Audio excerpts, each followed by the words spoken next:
O chefe da folia pelo telefone manda me avisar que com alegria não se questione para se brincar. Ai, ai, ai, é deixar mágoas pra trás, oh rapaz. Ai, ai, ai, fica triste se é capaz de verar. Boa noite para quem acompanha o curso de extensão Economia Política do Futebol. Esta é a nossa última aula em que eu facilito diretamente os temas de conversa e a ideia é deixar mais livre para quem, enfim, quiser comentar algo que ocorreu, algo mais contemporâneo também.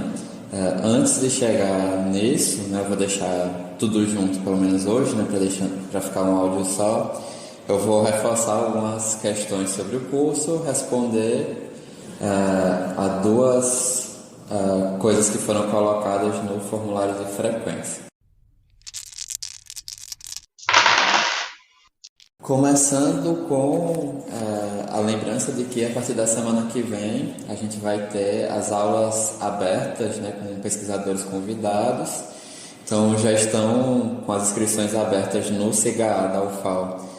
Tanto a aula aberta com o Luciano Mota sobre a lei da Sociedade Anônima do Futebol, né, vai acontecer a partir das 19h30 da próxima terça-feira, dia 18 de abril, e também, né, a aula aberta sobre multipropriedade de clubes com o João Ricardo Pisani. Então, quem inclusive está na disciplina, né, os textos indicados pelo Pisani já estão no cronograma das atividades, e no CIGA tem também lá a descrição específica dessa mini atividade.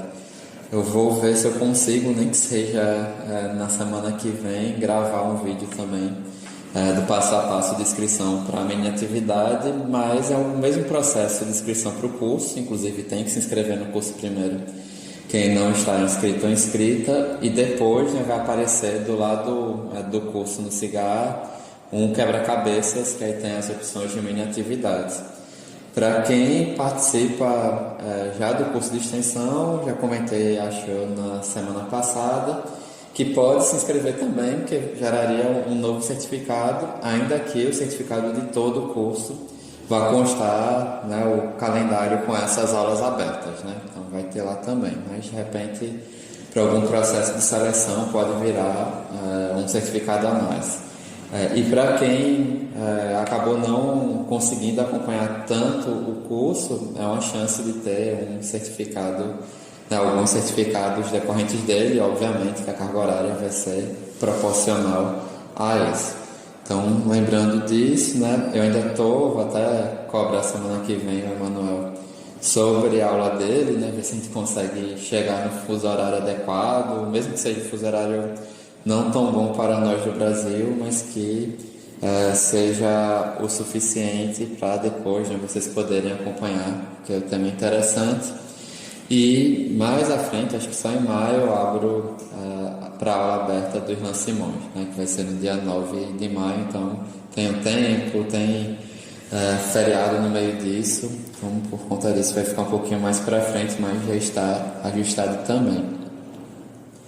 O segundo aviso é para quem está inscrito no curso e ainda não enviou o trabalho ou resumo, né? Como prometido, primeiro, né, como prometido, na quarta-feira da semana passada eu enviei a devolução de todos os trabalhos.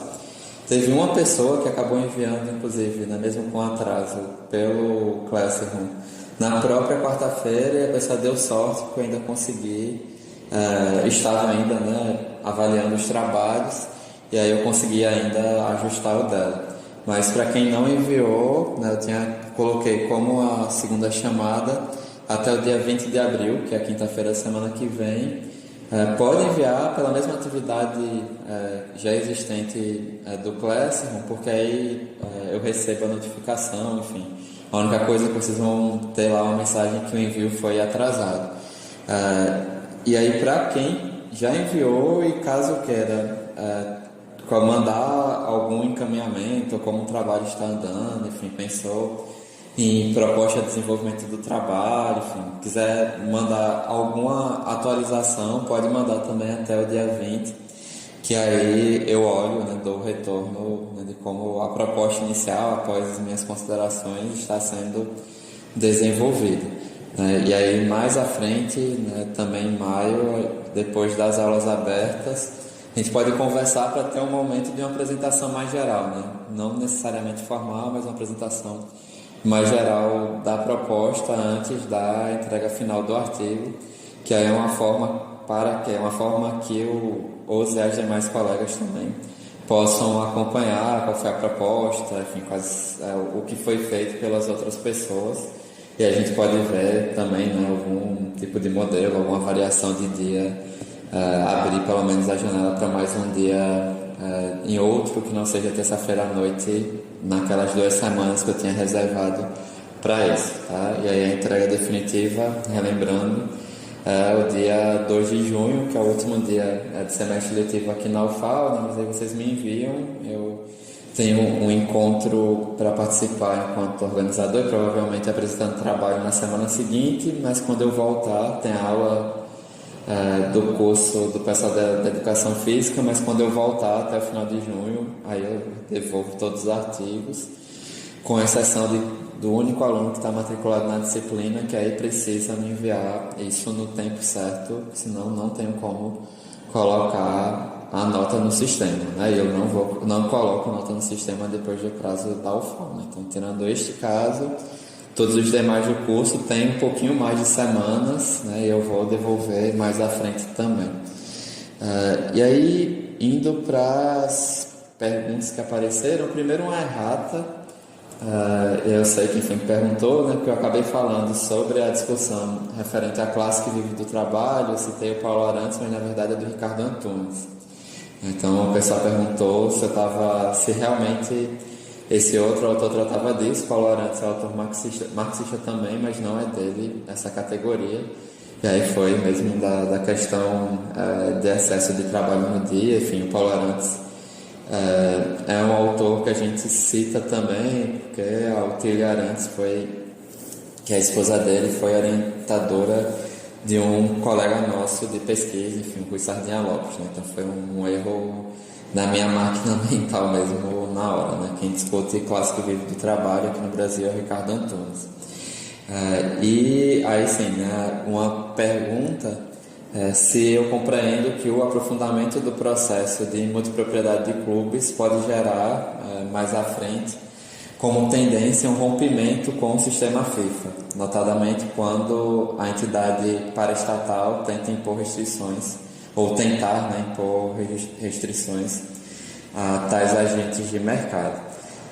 Essa é a discussão que é do momento, né? Até que ponto o FIFA e o UEFA vão conseguir gerar limitações que não possam ser burladas, como aqui eu comentei na aula passada, referente ao Red Bull, né? Como isso pode acontecer. Ainda que eu também estava ouvindo o episódio do Na Bancada da semana passada, que eles discutiram um pouquinho disso, eu só consigo escutar como podcast, ainda que haja uma espécie de modelo que você tem sempre uma matriz, né? Ou seja, você tem entre aspas, um grande clube em termos competitivos, e que os outros clubes, mesmo aqueles que poderiam competir em termos europeus, ou sei lá, no caso do Grupo City, né? Montevideo Torque, né? Montevideo City e o Bahia, enfim, dificilmente conseguiriam disputar o mesmo torneio, né? Ainda quem tem aí a Sul-Americana com um monte de vagas.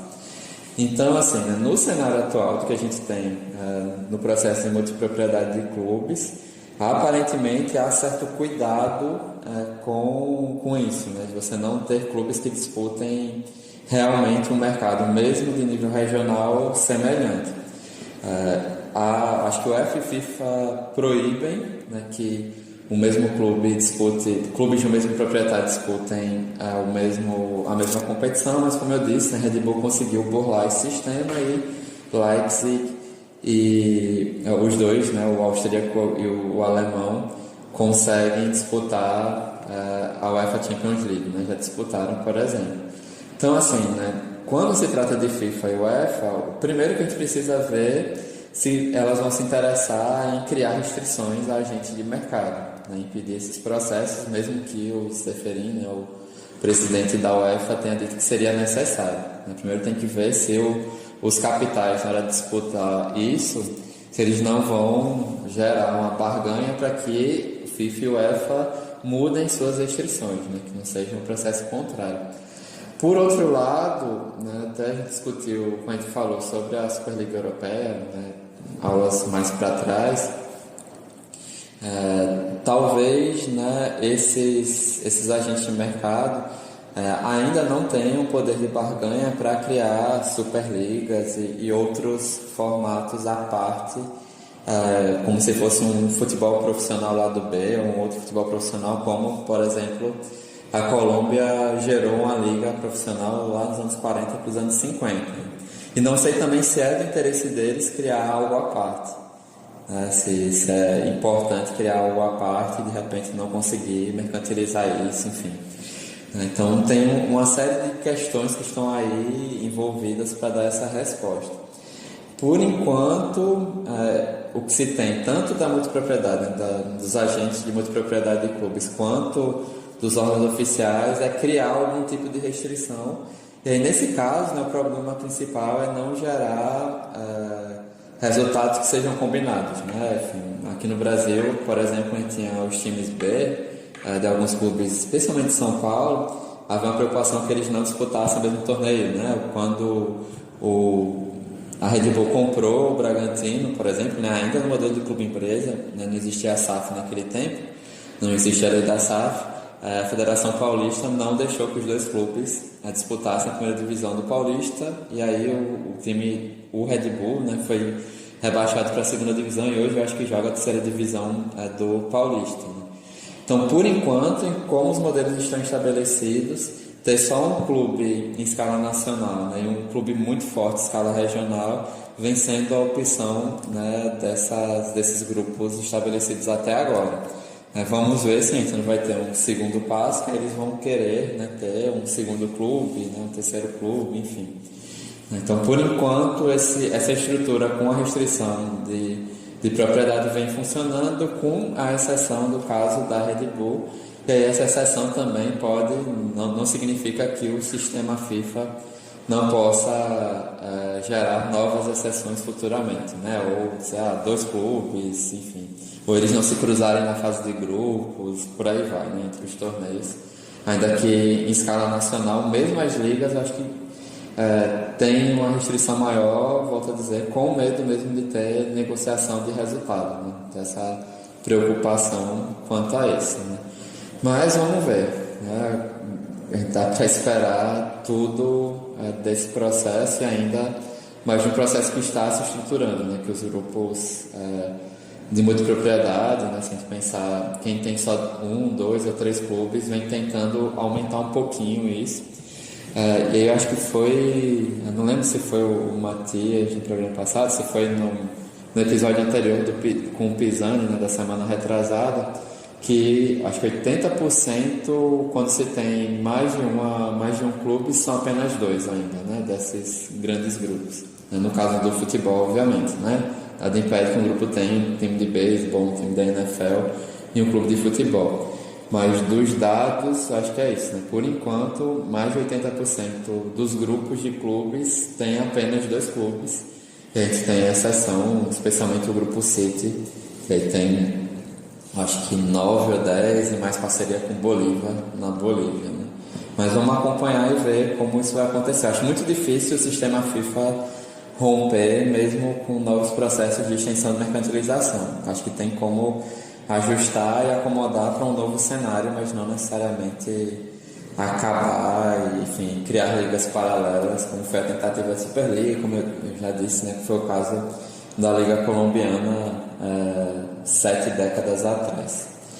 Então foram essas as perguntas e comentários que apareceram lá na lista de frequência. Deixa eu só conferir aqui também no e-mail, mas acho que não teve nenhum comentário via Classroom, né? Então, a partir de agora, eu estou à disposição de quem está aqui no remoto no Jitsi para comentar isso, né, da multipropriedade de clubes, ou também fazer outros comentários, né, que tenham aparecido, enfim, que incomodem vocês para a pesquisa ou na realidade atual do futebol contemporâneo, né? Quem quiser comentar pelo chat pode, e aí eu respondo. Mas quem quiser falar, inclusive, como não tem ninguém inscrito ou inscrita, pode abrir o microfone e começar a falar também. A ideia é que a gente tente conversar um pouco, e como teve uma pergunta sobre multipropriedade de clube, se quiserem perguntar sobre os temas que serão das aulas abertas, né, a SAF, Soft Power, Sport Washing e Resistência Torcedora, fiquem à vontade, né? Vamos aproveitar esse momento. Inclusive porque nas aulas abertas, né, eu optei por deixar só via YouTube, porque fica mais fácil de eu controlar, enfim. Eu convidei 2 colegas aqui de Santana para mediar pelo menos 2 das atividades, né, desde 18 e 25. A gente vai fazer mais um esquema tradicional de seminário virtual mesmo, tá? Então aproveitem hoje para a gente discutir, conversar um pouco e de repente eu já deixar perguntas previamente preparadas para os convidados. Raquel, pode falar. Olá, boa noite, me ouvem? Sim, Raquel, escutamos. Tá bom. Eu não domino muito o conceito de soft power. Eu até li um pouco sobre na referência que você cita, né, no seu texto, da sua tese, mas eu estava pensando até que ponto esse conceito de soft power pode ser relacionado também com os torcedores que frequentam os estádios, né? Até que ponto isso poderia influenciar socialmente falando. É uma pergunta mesmo, porque eu não tenho conhecimento para formular, para a gente pensar junto. Primeiro, explicar rapidamente o conceito, né? Soft power é utilizado, nesse caso, o futebol, né, com outros interesses político-econômicos, né? Então, quando a China queria expandir, né, foi chamada expandir a Rota da Seda, né, expandir indústrias de produção de camisas e coisas assim, né, tudo que envolve esse tipo de negócio. Isso inclui também, né, o Brasil, inclui a Europa, enfim. É uma possibilidade de você aproveitar o que seria o elemento de entretenimento, né, de determinada comunidade, para também fazer mais fácil a entrada de capital estrangeiro, né, de empresa de fora. Então, é uma política para utilizar o esporte, aliás, né, é a utilização do esporte para fins político-econômicos. Então, tem o caso da China, tem o caso de determinados países em termos de mega eventos esportivos, enfim, né, de tentar também, né, trazer esse esporte para difundir a imagem de determinado país. Então, por exemplo, tem um pesquisador que é aqui do Nordeste, o Rodrigo Reis, que ele pesquisou o soft power do Brasil, né, a partir da Copa do Mundo 2014 e outros elementos, né? Ele também escreveu sobre, por exemplo, o jogo do Brasil no Haiti em 2004, acho eu, né, no meio ali da ação dos militares brasileiros no Haiti, enfim, do quanto aquilo ali representou para difundir a imagem do Brasil em termos de relações internacionais, do ponto de vista político também, e o quanto o Brasil tem no futebol como algo que ajuda a construir uma imagem internacional. Então, é o conjunto de repórteres que dizem que foram mesmo para zonas de conflito, mas quando mostram a camisa de seleção brasileira, aquilo abre portas, entre outras coisas, né? Então, soft power seria esse tipo de política para difundir, para facilitar a entrada ou o entendimento de um determinado país ou nação como algo positivo, né? Como algo que traz alegria, que traz recursos financeiros, que vai ajudar a nossa comunidade, né? Quando um clube é comprado por determinado capital que tem esse objetivo. E aí a relação com os torcedores se dá, né? Dá para fazer uma relação também, né? Porque é um modelo de clube empresa normalmente, se dá também nisso, né? De aquela comunidade aceitar uma empresa, uma indústria, enfim, pessoas de fora que vão atuar ali, e que, de um lado, né, isso pode significar mais investimento e melhor concorrência, né, daquele clube, normalmente clube não de grande porte, com outros, mas, por outro lado, isso pode gerar também uma rejeição muito grande, né? Se a gente pensar que nos modelos de clube-empresa, não necessariamente você tem um capital de fora adquirindo um clube local e que aquilo seja dialogado com os torcedores. Então, pode gerar também processos de resistência por parte da torcida, porque, enfim, né, você perde qualquer forma de participação, de controle, de exigência quanto a isso, né? Então, especialmente no caso do investimento estadunidense, que normalmente não é considerado soft power, né, investimento mesmo, estão preocupados com a imagem dos Estados Unidos no Reino Unido, no Brasil, na França, enfim, para pegar o caso do Eagle Group, né, do Tesla, mas isso é uma demonstração de que não necessariamente pode funcionar, enfim, pode gerar outros níveis de problema por mesmo não entender a cultura torcedora e a cultura daquela localidade, dependendo do tamanho do clube. Então tem essas possibilidades.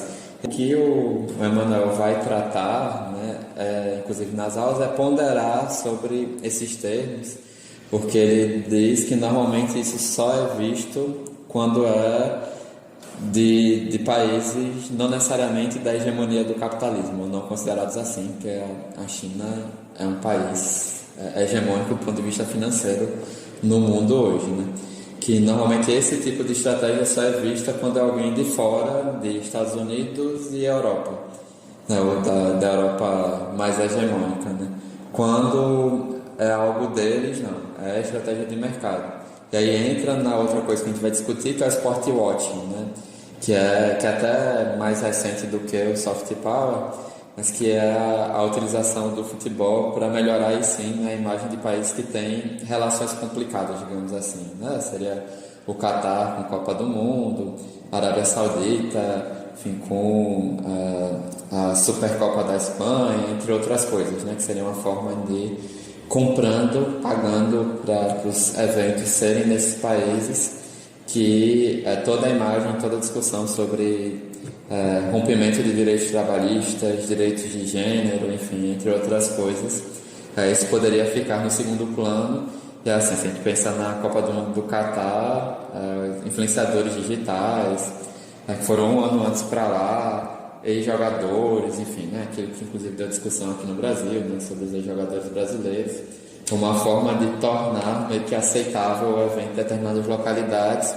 Mas aí também o Emanuel vai ponderar de que os Estados Unidos também enfrentam guerras, também tem discussões raciais seríssimas, outros países também, né, e aí esse termo não é aplicado para quando, sei lá, os Estados Unidos vai sediar a Copa do Mundo próxima com outros dois países, mas enfim, os Estados Unidos tendo mais jogos, né? Então ele vai tratar um pouco disso. Ele até comentou comigo, disse, não, mas eu vou fazer as ponderações que eu sempre faço, enfim, então vai ser meio que isso. Aí antes de passar para o Leandro, a Raquel comentou, né? Então, soft power, sendo geral, seria mais ou menos o sentido que o American Way of Life teve. Isso, exatamente. Trazer com os elementos culturais, nesse caso do futebol, para uma imagem positiva relativa ao país, né? Eu acho que o trabalho do Rodrigo Reis sobre o Brasil, ele traz elementos muito importantes, porque ele vai estudar filmes brasileiros, de como determinados filmes ou brasileiros sobre futebol ou de fora sobre futebol brasileiro vão tratar esses assuntos, né, como vão utilizar o futebol para essa difusão de imagem. Se a gente pegar, né, a proposta do ainda governo Lula, né, para ter os mega eventos esportivos aqui, né, Copa do Mundo, FIFA, Jogos Olímpicos de Verão, foram muito nesse sentido, né, de qual Brasil que eu quero mostrar, teve 7-1, mas não é algo novo, né? Se a gente pensar que o Brasil na Copa de 50, a ideia já era mostrar um Brasil do futuro, e também o Brasil perdeu, mas que, enfim, antes teve Copa do Mundo na Itália, Jogos Olímpicos na Itália fascista, Jogos Olímpicos na Alemanha fascista, nazista, Copa do Mundo 78 na Argentina, enfim, né? Não utilizar o futebol como elemento de propaganda, né? Lembrando as funções da indústria cultural que a gente discutiu ainda na parte dos conceitos de economia política da comunicação, não é algo novo, né? Isso é uma estratégia já utilizada há muito tempo, mas que se aprimora com outras características e com outras possibilidades nos dias atuais. Leandro, pode falar. Na verdade, assim, era até para tirar essa dúvida. Por exemplo, não faz muito tempo eu vi uma sketch alemã e que ela passava que, por exemplo, essa história de soft power, ela vai se entranhando de algumas maneiras, eles vão tentando usar estratégias que de algumas maneiras vão burlando a percepção das pessoas que elas estão sendo influenciadas.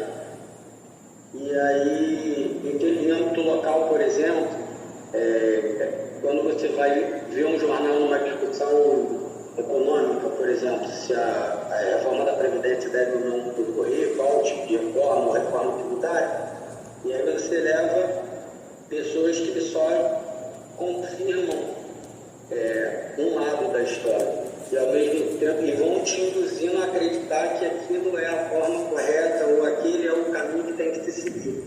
E aí que esses países que exatamente como você falou, sempre negam esse soft power, sempre imputam aos outros, eles se utilizam, por exemplo, de um FMI, de um Banco Mundial, para validar estratégias neoliberais que eles querem que os países em desenvolvimento apliquem.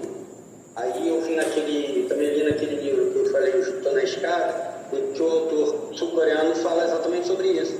Eles querem que os outros apliquem estratégias que eles nunca aplicaram. Eles sempre utilizaram o Estado condutor, faziam guerras comerciais, faziam protecionismo com relação aos produtos deles. Então, assim, mas para o discurso acadêmico, ou montam uma estrutura supranacional que envolve vários países, e que esses vários países determinam mais ou menos como seria a política ideal.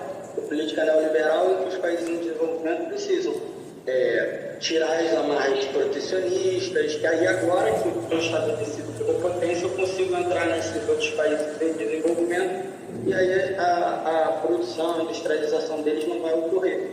Então, assim, para saber se é esse mecanismo e talvez qual seria a correlação desse mecanismo para fazer um paralelo com como a gente estava falando desses multiclubes, né? Que aí é aquilo que eu falei. Não necessariamente eles vão se utilizar do soft power, mas até que ponto, voltando também à questão que você estava falando desses multiclubes, até que ponto esses multiclubes vão, dentro daquela lógica que eu falei que era a minha tese, até que ponto os multiclubes eles vão utilizar novamente uma forma de colonialismo, que aconteceu no caso do Jefinho, que aconteceu com o Pesolano.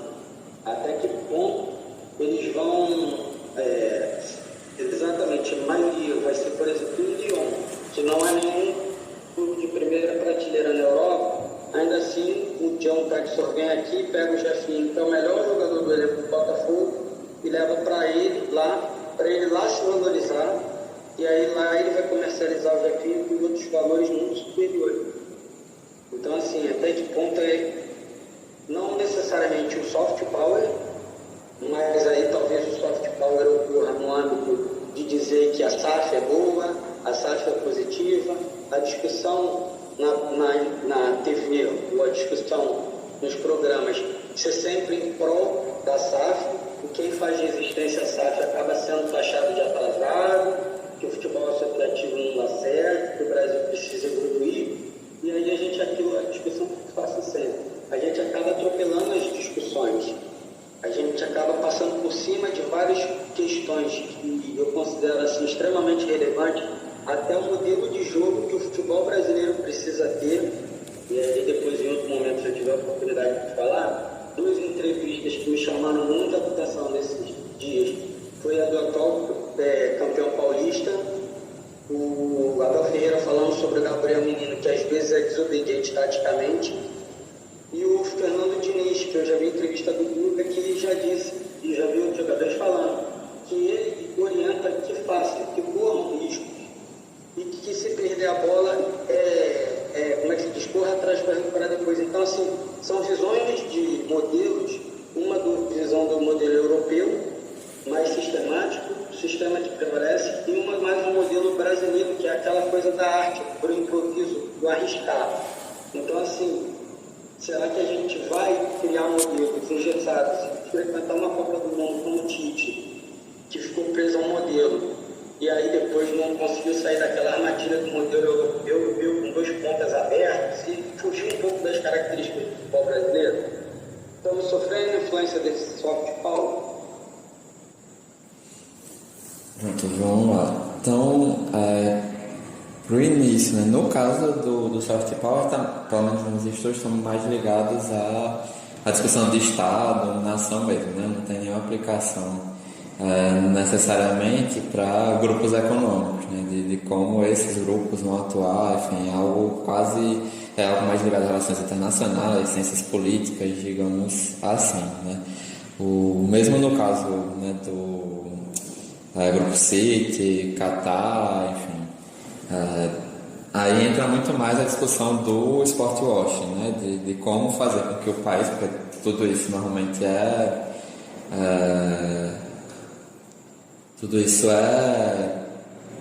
recurso também, né, de origem de família e de tudo e tudo mais, né, aí tem meio que em paralelo.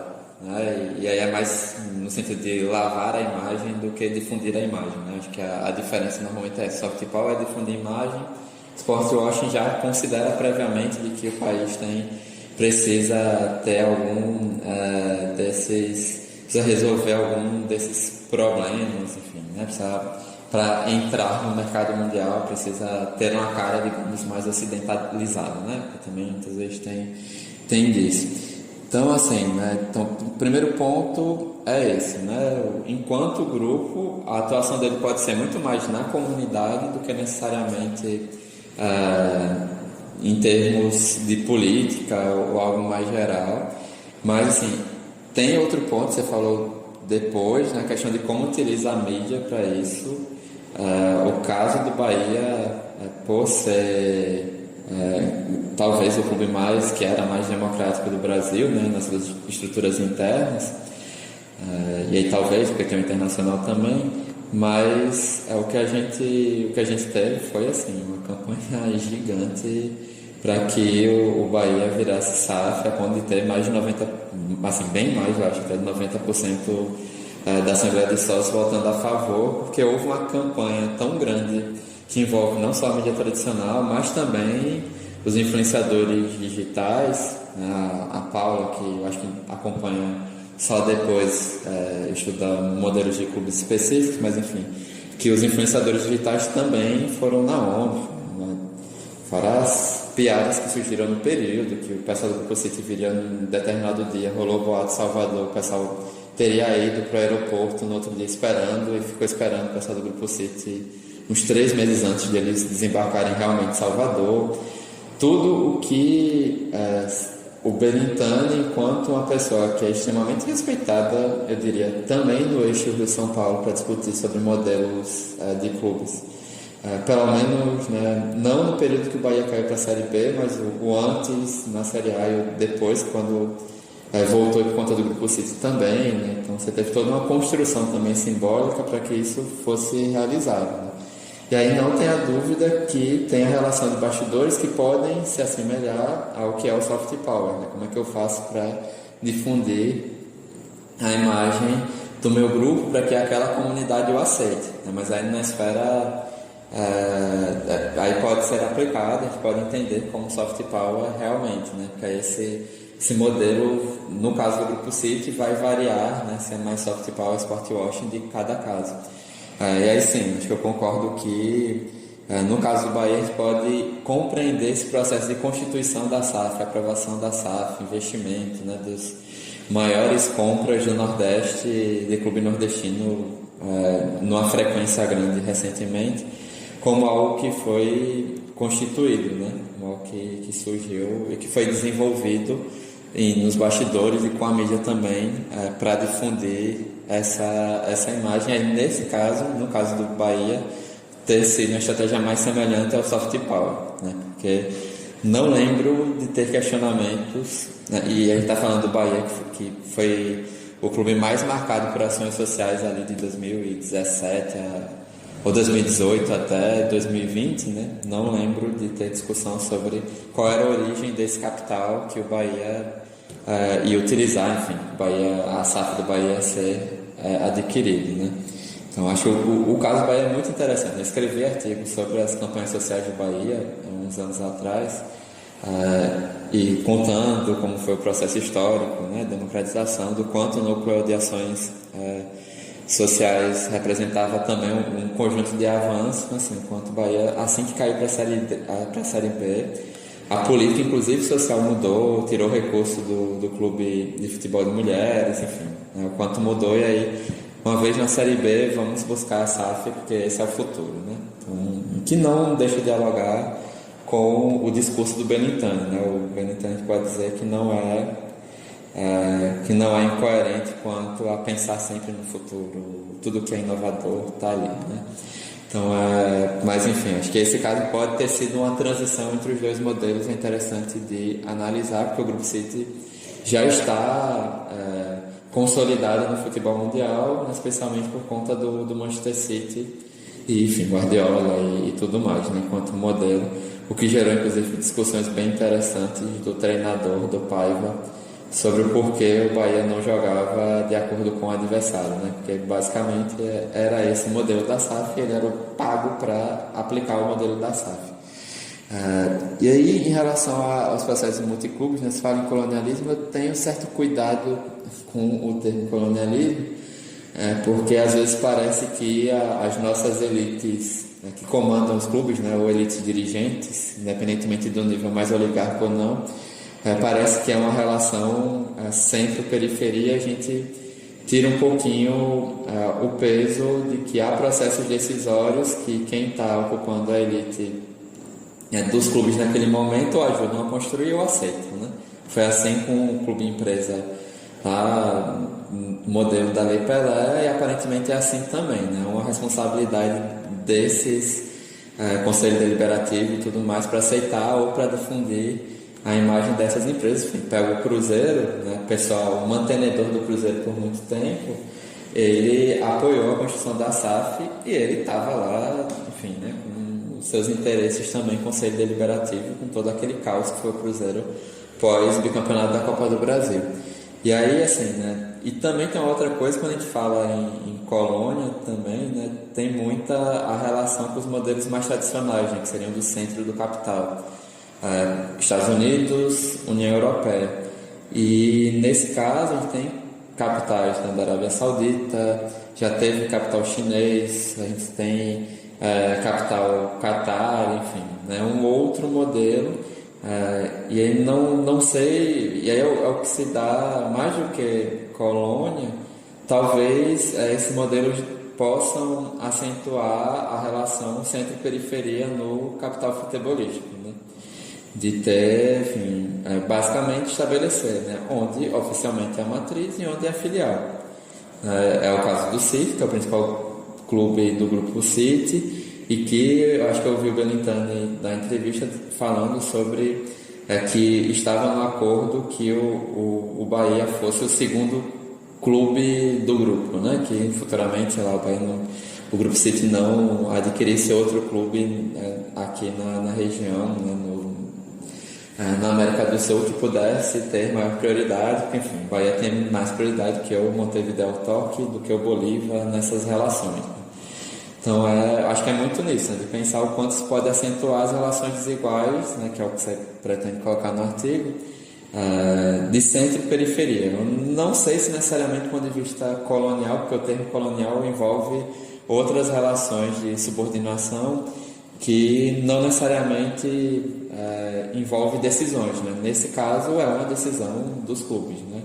Enfim, os mais preocupados em ter dinheiro ou não. E por fim, deixa eu ver, você falou em modelo de jogo, assim, eu tenho divergência quanto à sua avaliação, porque primeiro que o futebol arte é uma construção simbólica, né? Uma construção narrativa e tudo mais, desde Mário Filho, Gilberto Freire, enfim, né? Desse padrão de jogo, porque inclusive em termos táticos tem uma série de modelos que não necessariamente um time bem aplicado taticamente ele não vai ter futebol arte. Então o Palmeiras de Abel Ferreira tem jogadores, inclusive por questões financeiras, tem jogadores muito bons tecnicamente que podem fazer como o lance do segundo gol agora da final do Paulista, que o Dudu passou por 3 com 2 toques de bola, né? Isso é futebol arte, e o Dudu talvez seja um dos pontas na idade dele, né, com os 30 anos, na geração dele não ter outro parecido. A geração dos pontas habilidosos do Brasil vai ressurgir, digamos, né, a partir do Vinícius Júnior, Rodrigo, para cá, né, nos últimos 3, 4 anos, para cá, durante as eliminatórias, né, que o Vinícius Júnior era reserva do time do Tite um bom tempo. Então, acho que não tem isso de modelo brasileiro, modelo europeu, porque qualquer um dos modelos são constituições, né, são construções feitas bem no sentido teórico, né, de tradição inventada mesmo, relativa a questões culturais, que o futebol também acaba falando isso, né, que vai estar lá no livro do Hobsbawm, né? Então acho que eu discordo já da premissa de futebol arte, modelo tradicional brasileiro, porque aí é uma análise particular mais tática do que de pesquisa. Não há táticas que vencem sempre, não há táticas duradouras, né? A tática que está no auge hoje é aquela que todo mundo vai tentar desconstruir e derrubar futuramente, né? Se a gente pensa o Guardiola, que partia do modelo, inclusive, do Brasil de 82, né, como referência, o tic-tac, e não só do Barcelona, mas da Espanha, né, teve também antídotos, digamos assim, a ele, aí vai para um outro modelo, aí depois o anterior se adapta e vai para outro, enfim. Você tem taticamente, na verdade, uma disputa de modelos e quase, enfim, acho que dá para falar isso, né, mas quase que um modelo histórico dialético, né? Então você tem um modelo que vai ser o atual, a tese, que alguém vai procurar uma antítese a ele e depois vai gerar um outro termo, né? E aí eu, pelo menos para os meus clubes, né, para os clubes que eu torço, eu acho bem mais interessante o técnico que é capaz de entender o jogo e adaptar taticamente de acordo com as condições do jogo, do que aquele que é fixo no modelo só, porque se eu fosse o técnico rival eu conseguiria estabelecer uma tática para derrubar o modelo dele, né? E aí por isso, assim, você falou do Tite, eu acho que o problema do Tite foi, naquele jogo especificamente, ele não ser o Tite do empatite na época do Corinthians de 2015, enfim. Ele não retrancou o time quando o Brasil estava ganhando numa prorrogação, tendo todo o segundo tempo de prorrogação, né? Ele colocou um volante que, né, no que eu acompanho o campeonato inglês, o Fred joga realmente daquele jeito, mais à frente, e o time estava todo aberto, exposto a contra-ataque. Ele não segurou o resultado, né? E aí, neste jogo específico. Ainda que eu concorde que ele não tenha dado liberdade para os pontas, só que isso não é um problema por ser um modelo europeu de fixar posição, né? Eu acho que também é um modelo de maturidade dos jogadores e maturidade do próprio treinador de entender que é necessário ser mais flexível, trocar de lado os pontas, inverter, enfim, o lateral que está subindo muito está sendo bem marcado, então eu inverto, seguro no lateral e vou para outro. Acho que é preciso muito mais entender o jogo nesse processo fluido do que seja determinado modelo específico, fazendo a ressalva que realmente no caso do Diniz ele tem um modelo que é ofensivo e que ele não varia tanto quanto a isso, né? Mesmo que isso possa deixar em determinadas partidas o time mais aberto. Então o Diniz é o que ganha de 4-1 do Flamengo na final do Carioca, engoliu o Flamengo no domingo, mas também é o Diniz que atacou muito, tinha mais posse de bola e que perdeu o primeiro jogo por 2-0, mesmo jogando tecnicamente melhor, né? Não tinha efetividade. Então, assim, né, eu não tenho tanto esse receio de modelos, porque os europeus, como foi o caso do Guardiola, foram buscar em modelos brasileiros, né, que é a Copa de 82 como base, E, obviamente, tem técnicos brasileiros que são mais retranqueiros, como tem técnicos europeus mais retranqueiros, né? Enfim, você teve aquele momento o Guardiola versus Mourinho, que depois surge um Klopp, que ainda que seja mal nessa temporada, ele é um meio termo, né? Ele não é o estacionar um ônibus na frente da área quando precisa, e não é o modelo de tic-tac e de quase não ter atacante, porque ele prioriza o meio de campo do Guardiola, né? Acho que isso é fluido, eu me interesso bastante por isso, né? Teve Editora Grande Área, acho que tem uma das suas publicações, é um livro, acho que é Pirâmide Invertida, alguma coisa assim, que é sobre essas variações táticas e a pirâmide invertida, do Jonathan Wilson, que trata justamente da construção de modelos hegemônicos táticos e como esses modelos foram derrubados depois e o quanto esse processo é mais dialético, digamos assim, do que a gente imagina, né? Mas, e aí o que nesse caso, né, voltando para o modelo de SAF que pode trazer, que é o exemplo do Bahia, é impor determinado modelo para o clube, independentemente de variação tática. Então assim, você vai jogar a Copa do Nordeste com um time que vai se fechar mais e tal, e você vai aplicar o mesmo modelo sempre. Perdendo o jogo, você não adapta o clube para outro modelo, né? E aí sim é complicado, porque você quer construir um modelo Barcelona, né, de canteiras para todas, que é das categorias de base, enfim, que é normalmente o aceitável, mas você quer implantar um modelo que funciona com De Bruyne, Gundogan, Haaland, no lugar que você não tem esse nível de jogadores, e aí assim, é quase que um teste de modelo tático para ser aplicado para que a matriz consiga ter outras soluções. Aí sim, eu acho que isso é muito mais preocupante do que necessariamente a gente ter técnico português, técnico argentino, enfim. Porque portugueses, né, como o histórico recente do Brasil mostra, a gente tem com modelos táticos distintos, assim, né? E opções de como lidar com o elenco e tudo mais bem diferentes, né? Então o Jorge Jesus, que é endeusado pela maior torcida do Brasil, justamente por ter aproveitado o melhor de jogadores tecnicamente muito bons do meio para frente, né?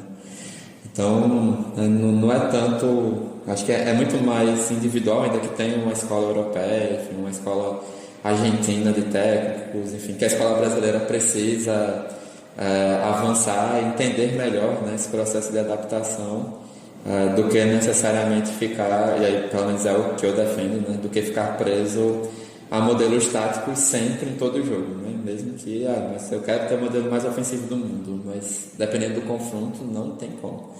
Se pegar um modelo ofensivo com um time tecnicamente melhor, né, que tem disparidade financeira, disparidade técnica meio que óbvia, vai pedir para goleada, né? Então é necessário pensar melhor isso, né? E aí é muito mais a minha avaliação quando a gente trata de modelo de jogo. E finalizando, né? Para mim o problema é quando eu quero impor um modelo de jogo de uma matriz, né? Independentemente de condição. Não necessariamente ser português, aí tem um estilo de jogo europeu aplicado a isso. Que inclusive a gente tem, sei lá, né, o Vojvoda é criticado e elogiado pela torcida do Fortaleza, né? Atual campeão cearense, atual pentacampeão cearense com o Fortaleza. Mas ele tem uma proposta que é muito mais meio termo do que muito ofensivo ou muito defensivo, né? Ele varia de acordo com o jogo e já passou de uma fase de 3 zagueiros que ele herdou do Rogério Ceni até outros momentos de acordo também com o material humano que ele tem e com o adversário, né? Às vezes ele acerta, às vezes ele erra, vem mais acertando do que errando nos últimos anos. Mas é isso, né? Falei até de tática um bocado hoje. Mas Leandro quer falar mais alguma coisa e mais alguém quer comentar algo, né, de negócio ligados ao futebol e novas propostas de extensão de mercantilização que a gente vai aprofundar em cada aula com os convidados a partir da semana que vem. Eu tenho um questionamento, já que ele falou de SAF e essa coisa. Eu tenho um interesse um pouco maior entre clubes das divisões inferiores do que da Série A especificamente, como ou seja, cruzeirense, etc. Mas quando a gente acompanha essas notícias de SAF, hoje eu bato mais o olho para clubes de divisões menores do que divisões maiores. Eu sei que cada projeto é um projeto para isso. Será que algum desses projetos consegue dar um próximo passo para esses clubes, botar esses clubes semi-estáveis de números maiores que eles estão hoje? Eu penso mais no caso do Bragantino, mas que isso tem acontecido com o Red Bull, é uma empresa específica, que ainda está numa centralidade econômica, que é São Paulo e etc. E eu não sei exatamente até que ponto a gente sair dessa centralidade com um projeto de SAF legal, que esse projeto vai se estabelecer, etc. Ou até com clubes menores dentro dessas centralidades. Acho que o América do Rio de Janeiro vai virar SAF também, e não sei se isso pode reconstruir uma história para o América. Eu acho que a reflexão passa em cima disso. Posso fazer aqui exatamente assim, esse ponto que o Fernando falou é interessante porque, por exemplo, quando eu li o livro A Liga, da criação lá da Premier League, e eu vi o César Grafetti comentando exatamente que com as SAFs, talvez a gente comece a se criar uma realidade que aqui a gente não estava muito acostumado, que é ajustar a expectativa do clube com aonde ele pode chegar. E aí clubes que talvez tenham dificuldade, que os donos vão perceber que alguns clubes têm dificuldade de disputar título e que a realidade deles vai ser meio de tabela. Por exemplo, a colocação que o Fernando falou aí, por exemplo, o Red Bull Bragantino, talvez chegue um momento que esse próximo passo deles, talvez eles não sejam agora eu vou despontar lá para disputar título contra Flamengo, Palmeiras e tudo. A realidade dele vai ser, de repente, sempre se classificar para competições europeias. Isso até foi o que ele comentou no livro A Liga, porque para muitos clubes da Premier League, eles tiveram que ajustar esse ponto de expectativa. E até que ponto o torcedor brasileiro, dá um exemplo aqui, que ninguém se sinta ofendido se for o Botafoguense, por exemplo. Até que ponto o John Textor entende que a realidade do Botafogo é disputar título contra Flamengo e Palmeiras, sendo que na história conseguiu um título brasileiro. Então, assim, será que eu estou fazendo a mesma colocação assim, eu estou tentando entrar no mesmo raciocínio do Fernando? Como é que vai ser criada essa expectativa? Como é que vai ser ajustada essa expectativa? Porque todo mundo acha que vai virar SAF e pronto, agora eu vou ganhar muito dinheiro, vou ser o City e vou sair ganhando título por aí. É isso, né? Boas colocações, né? E que é algo que na época da discussão, né? Isso aparecia muito, né? Eu falar com clubismo, a CSA, quando subiu na Série A, apareceu a proposta supostamente, né? Da China e dos Estados Unidos. Supostamente porque não teve nada no papel, o Conselho Deliberativo nunca foi chamado para analisar nada até agora. E aí também foi antes da lei da SAF, o Rafael Tenório, o ex-presidente e atual presidente, sempre defendeu o CSA se transformar em clube empresa. Aí é uma das coisas que eu falava, assim, imagina, né? Primeiro que a gente tem uma estrutura econômico-competitiva do futebol brasileiro, que é uma construção, é um desenvolvimento histórico, né? Capital simbólico, capital econômico, enfim, tudo isso que a gente também já discutiu, que faz com que os times do eixo Rio-São Paulo, como eles mesmos se denominaram, tenham maior quantidade de títulos do que os dos outros estados, com o Rio Grande do Sul e Minas especialmente ainda conseguindo um pouquinho mais, no Paraná de vez em quando, especialmente com o Atlético, Curitiba lá atrás, e os times do Nordeste, né, do Bahia e Pernambuco inicialmente também, ultimamente Ceará ali conseguindo alguma coisa, mas em nível de participação, porque os torneios também dificultam para zebras ou surpresas ultimamente, né? No caso da Copa do Brasil e o modelo atual. Mas é isso, né? Imaginando, né? Se todo mundo virar SAF, mas o campeonato brasileiro só vai ter um campeão na Série A, a Libertadores só vai ter um campeão, e o estadual vai ter um campeão como sempre, né? A questão mesmo de não ter, primeira ordem estatística prática, né? Não tem campeonato suficiente para todo mundo virar campeão. Só no Rio de Janeiro, Vasco e Botafogo são SAF e é um título só. Não sei que, né, tem Taça Rio aí, mas enfim, torneio de quinta a oitava. Então assim, matematicamente não tem como, né? É uma impossibilidade natural. Só que isso muitas vezes não é colocado na construção da expectativa torcedora. É colocado que depois de alguns anos meu clube vai se ajustar, ou já de imediato, né? Tem muito torcedor que acredita que é de imediato, e vai disputar com Flamengo e Palmeiras, considerando inclusive que o Atlético Mineiro hoje está nesse processo de disputa, mas é uma questão, é uma dívida bilionária e não controlada, né? Uma questão bem específica do Atlético no atual contexto para conseguir estar nesse nível do Flamengo e Palmeiras hoje, né? Então, assim, e aí a gente tem primeiro isso, né? Que a gente precisa analisar o futebol brasileiro nessas etapas que, para quem está na Série A, é muito tranquilo investir. Para quem está na Série B, você já tem outros percalços, mas também uma exigência inicial menor, né? Eu quero que meu time suba para a Série A. Então eu tenho um tempo ali para investir no clube e para subir. Nota que esse é o argumento do Ronaldo pós-eliminação do Cruzeiro na semifinal do Mineiro, que mas se eu não tivesse assumido o Cruzeiro, o Cruzeiro estaria na Série B ainda, né? Quase tinha caído para a Série C no ano anterior e tal. Então, assim, isso é utilizado como argumento quando necessário. No caso do Bahia, a ideia do que eu acompanhei é muito isso, né? De que para o Bahia conseguir disputar a Libertadores, entrar em G4, era necessário um investimento. Sem isso, não ia conseguir. Mas já, pelo menos por parte da direção, com a ideia de que não tem como, né, mesmo com esse investimento, em curto, médio prazo, disputar com o Flamengo e Palmeiras títulos, né? Pode acontecer num torneio como Copa do Brasil, Fortaleza foi semifinalista, América Mineiro foi semifinalista, e conseguir disputar ali, enfim, né, e quem sabe na final chegar nesse nível. Mas é muito difícil. E quando a gente vai descendo essa ordem, né, essa escala, mais difícil vai, né? A Red Bull, para ficar como exemplo, não conseguiu na escala normal do futebol brasileiro nem sair da Série D. Foi lá e adquiriu um clube que estava na Série B. Né? Um exemplo claro de como isso funciona, do quanto é muito mais difícil para uns do que para outros, mesmo com investimento e mesmo estando em São Paulo. Né? Então, foi necessário adquirir. E quando a gente fala em outras divisões, mais ainda, porque enfim, tem certeza de capital, tem questão de evolução de investimento, de quanto investir, né, para aquele tipo de mercado.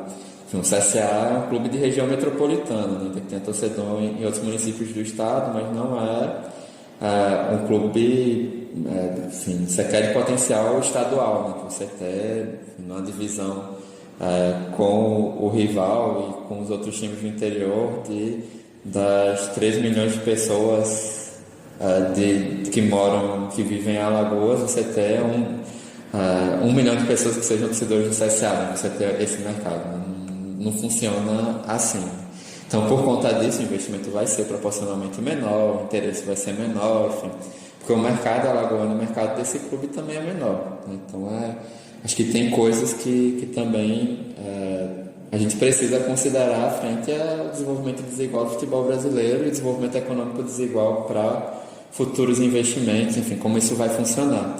Aí tem 2 exemplos, né? Um que eu já falei algumas vezes, do Gama, né, que montou, foi um dos primeiros, eu acho, para a SAF também, não durou nem 6 meses porque não havia fundo de quem investiu, né? Era um modelo de criptomoeda, enfim, que não deu certo, eles entraram na justiça para desfazer a propriedade, que não havia investimento. E agora o América de Natal, né, que subiu para a Série C depois de muitos anos, montou a SAF e está bem empolgado para a venda desse modelo, né?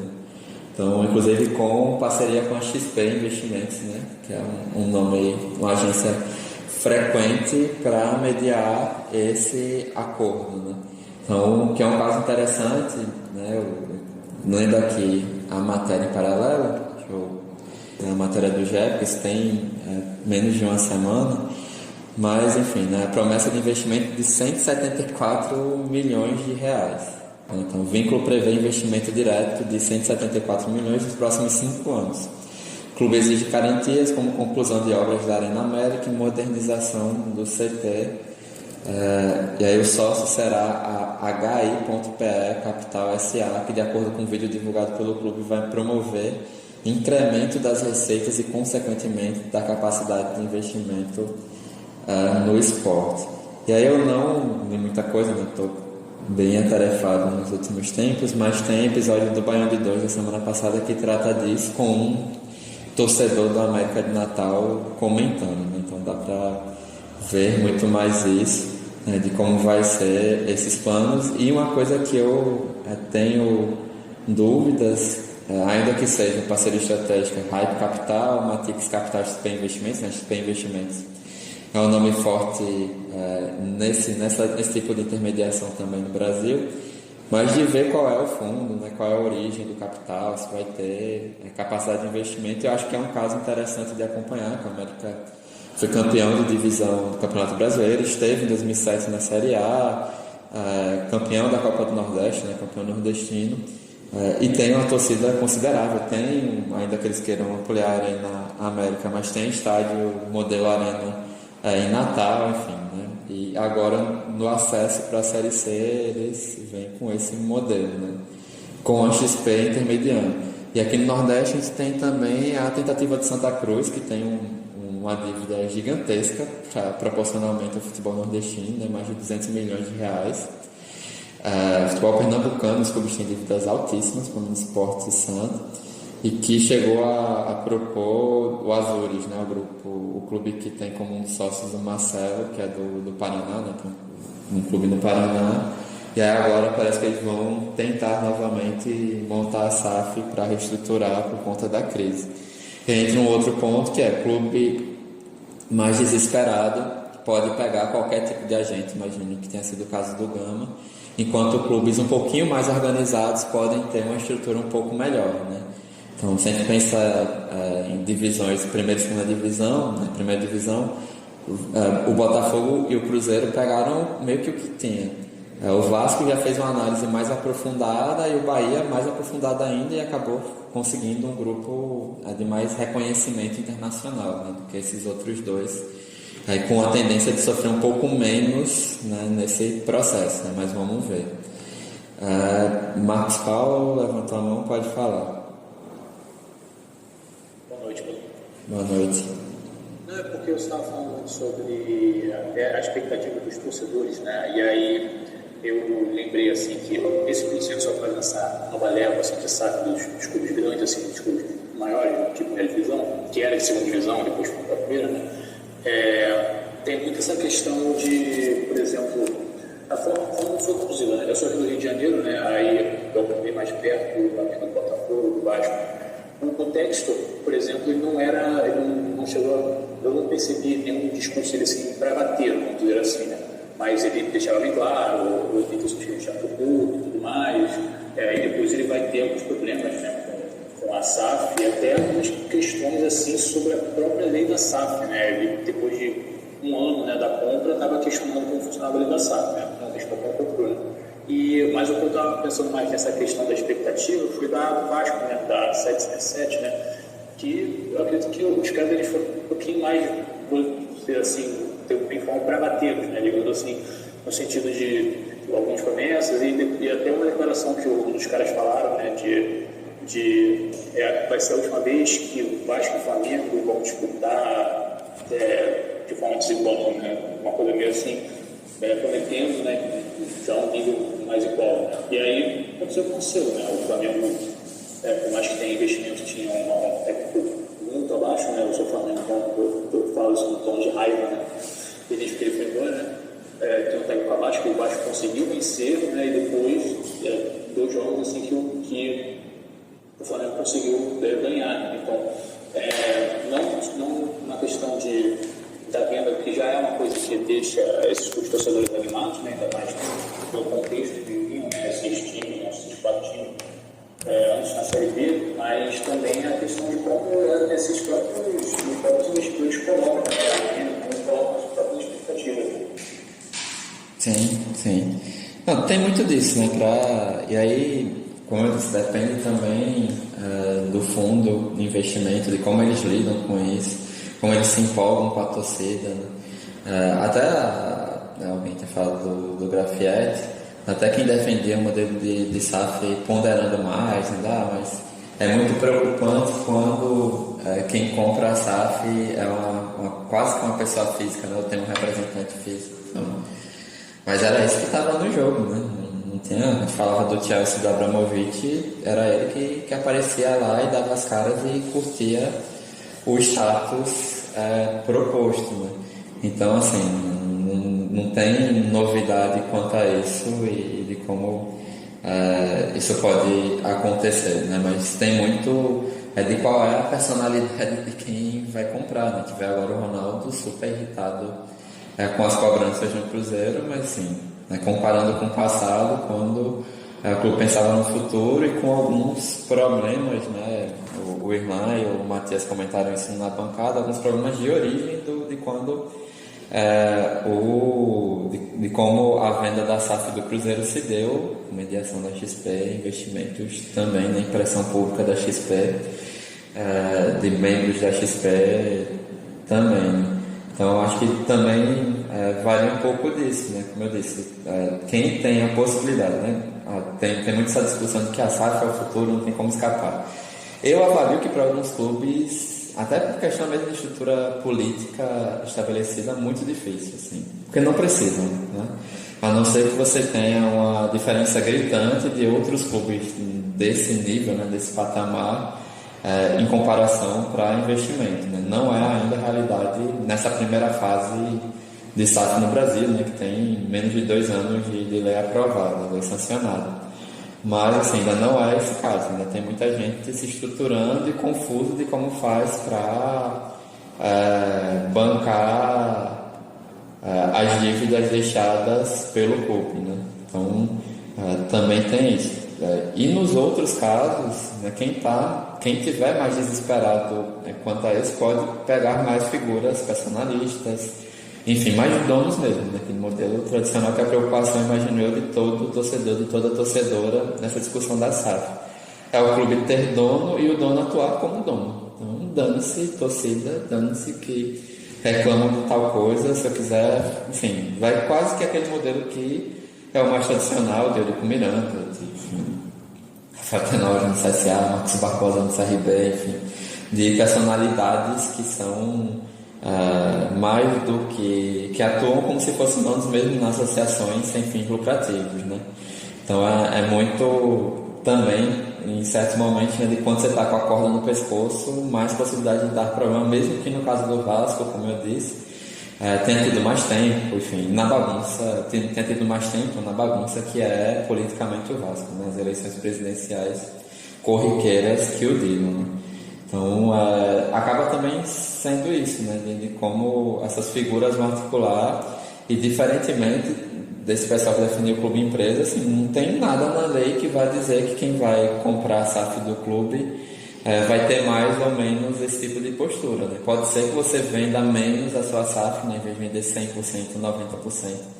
Você venda 50% mais ou que você crie critérios que impeçam esse tipo de atuação, né? Ainda que promessa por promessa vai mesmo no diálogo e no estilo, né? Então, o estilo estadunidense de comprar coisas de que a gente vai prometer mundos e fundos e depois a gente vê como paga isso, né?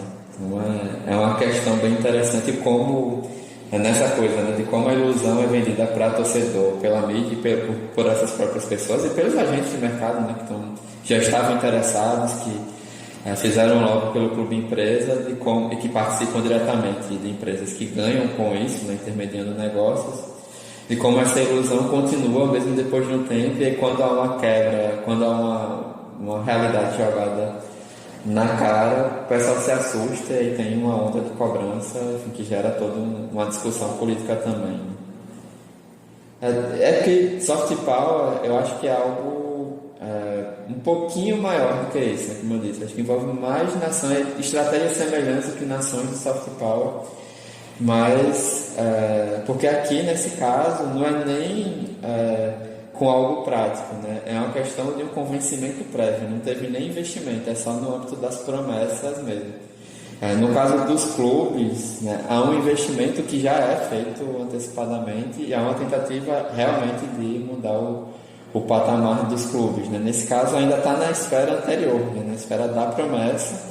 E aí sim, né? Durante o processo há estratégias, que a gente pode dizer, né? de tentar convencer aquela comunidade de que, ó, veja como hoje é muito melhor do que antes, né? E de tentar construir outras coisas e outras relações também a partir disso, né? É que eu quero, enfim, acho que a gente pode até ver isso especificamente, né? Conseguindo marcar aula com o Emanuel, de ver até que ponto o soft power é uma estratégia exclusiva de Estados-nação e até que ponto a gente pode fazer parâmetro, analogia ou considerar diretamente para grupos empresariais, mesmo aqueles não ligados diretamente a nações, né? Que não seja Catar, Arábia Saudita, enfim, né?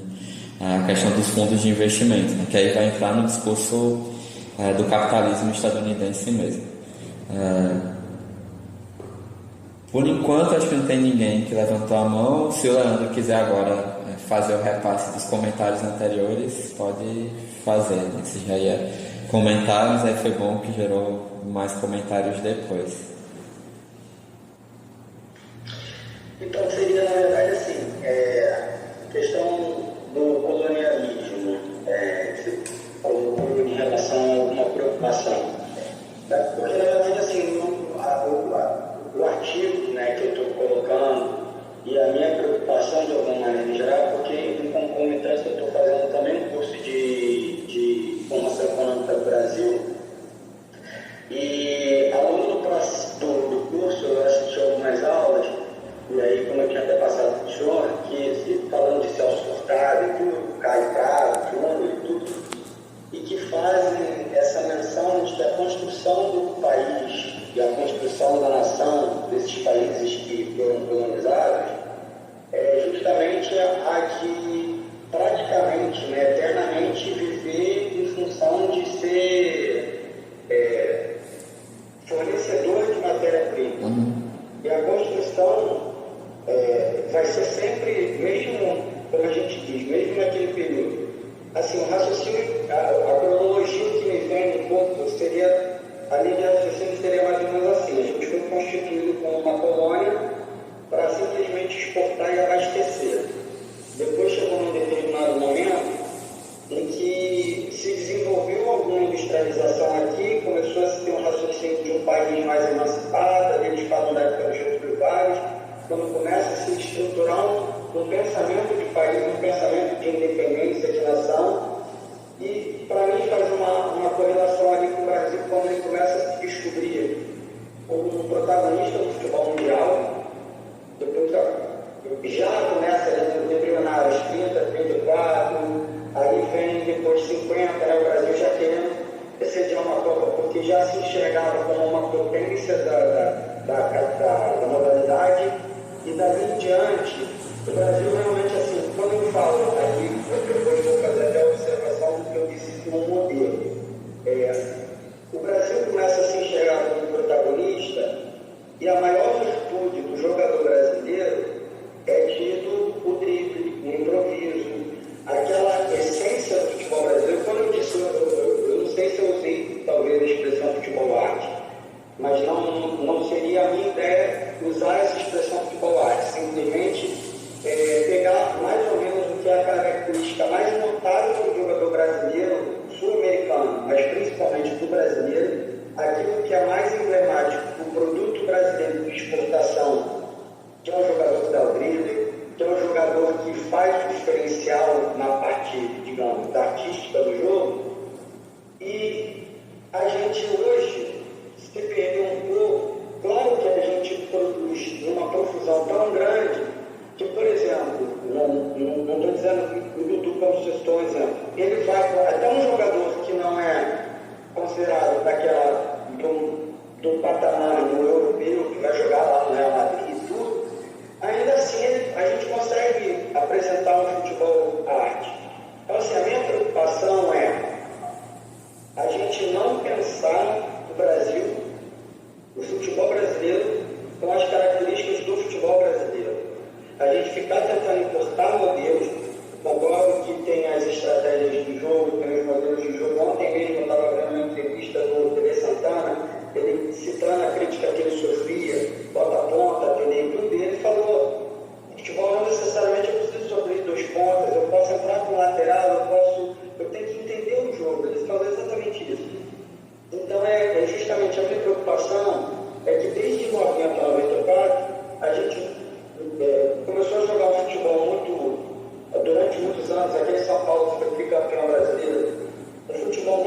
baseado numa defesa muito sólida, com algumas escapadas, uma bola parada, alguma coisa assim, e esse modelo ele se tornou muito forte, muito presente aqui no Brasil. Até que, não estou dizendo que o Jorge Jesus é o grande inventor da hora, mas até que em 2019, muita gente até falou, nossa, o Jorge Jesus resgatou o futebol brasileiro, aquele futebol de toque, aquele futebol mais envolvente.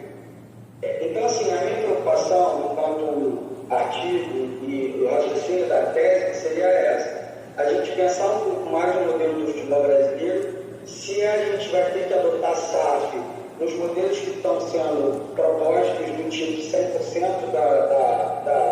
ou nada, ou se a gente poderia fazer um híbrido do modelo alemão, que 51%, e o associativo, a associação ainda detém um poder de peso grande. Então, a minha preocupação é essa: nós, enquanto Brasil, e aí é a mesma preocupação que eu tenho quando a gente fala de economia país normal, estrutural, digamos, da parte, a gente não tem um projeto de país. A gente não tem aquela coisa de você falar assim, olha, a longo prazo, a gente quer pensar, construir isso e aquilo. A gente chegou a ter Petrobras, a Petrobras vai ser um impulsionador do Brasil, aí vem a parte externa e breca. E a gente é um pouco boicotado por isso também no futebol. A gente não. Eu, por exemplo, eu acompanho, como eu falei, eu acompanho muito esporte americano. E o esporte americano, não sei se também por ele ser um país muito grande, eles fazem muito confrontos ali, por exemplo, na NFL, eles fazem muitos confrontos de regionais e depois eles vão para aquele mata-mata. Será que não funcionaria no Brasil, de repente, por exemplo, uma Copa do Nordeste, uma Copa do Norte, os regionais, no Sudeste, depois você pega os campeões, vice-campeões desses e faz ao invés de, por exemplo, os times do Nordeste, que financeiramente já são com menor poder de investimento, eles vão ter que ficar rodando do Brasil o ano inteiro, metade do ano. Isso gera um custo absurdo, quando de repente eles poderiam fazer confrontos ali, depois eles. Entendeu? Então, assim, não estou dizendo qual é o certo. A minha preocupação é pensar um modelo que abrace as nossas características. Agora mesmo nessa discussão da comissão de técnico do Flamengo, o Flamengo é muito paternalista com os jogadores. Aí entra novamente a discussão. O sul-americano é mais passional, o europeu anglo-saxão é mais frio. Aí você entra em todas essas discussões. E por que talvez a gente tenha que adotar, por exemplo, esse modelo de vista? Aí, como eu disse na entrevista como é que é o nome dele? Do Abel. Do Fluminense, do Luiz. Do Abel e do Guilherme. E o Diniz fala que a maior preocupação, e aí entra no âmbito da questão social dele, como ele mesmo enxerga a formação do brasileiro. Ele falou, muitos aqui vêm de comunidade muito pobre. Então, assim, eu me preocupo muito mais com esse homem, com esse ser humano, do que propriamente se ele vai ser um jogador de futebol de destaque, ou se ele vai arrebentar ou não. Então, assim, ele revelou de alguma maneira uma preocupação que eu entendo que é uma preocupação que a gente deveria ter, uma discussão que a gente deveria ter, enquanto um país que digamos, em desenvolvimento. Não vem com a mesma mentalidade do europeu que, se não ficar para futebol, o cara não vai morrer de fome. O cara não vai carregar necessariamente a família dele, entendeu? A família dele vai viver bem, em uma condição de repente boa, enquanto aqui no Brasil é isso. Entre com 16 anos recebe uma carga pesadíssima, por quê? Porque já enxergam aí o futuro da família. Então, assim, a minha preocupação é exatamente essa. A nossa discussão ela tem que ser muito mais encabeçada por cabeças pensantes nossa, e aí vem mais ou menos como eu falo, Celso Fábio, outros que pensavam o Brasil, do ponto de vista do Brasil, e que propriamente quando eu citei o FMI e outras entidades internacionais, é justamente porque no livro o cara coloca isso, o autor ele coloca isso. Essas entidades internacionais, por mais que elas sejam multinacionais, ultranacionais, não tem um Estado que domine, mas elas são permeadas principalmente pelo pensamento daqueles Estados hegemônicos. E aí elas acabam imputando aos outros, dando diretriz como é que eles têm que funcionar.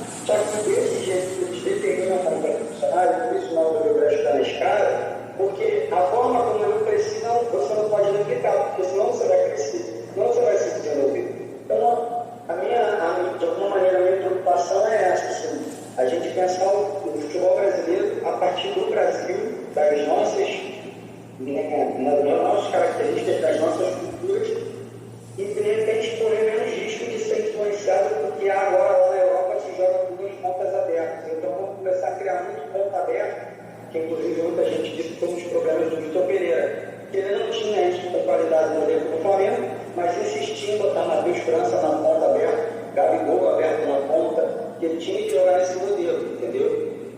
Aí talvez seja o grande ponto do Abel Ferreira. Ele olhou o elenco dele, isso era uma conversa até que eu tinha muito com meu irmão.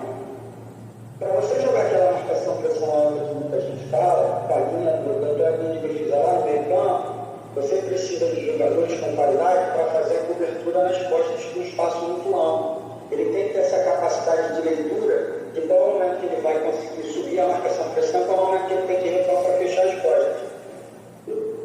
Gustavo Gomes eu acho um excelente zagueiro, mas eu acho que ele é um excelente zagueiro com uma linha mais baixa, com 2 volantes na frente. Ele tem uma noção de cobertura, ele tem uma noção de espaço nessa zona.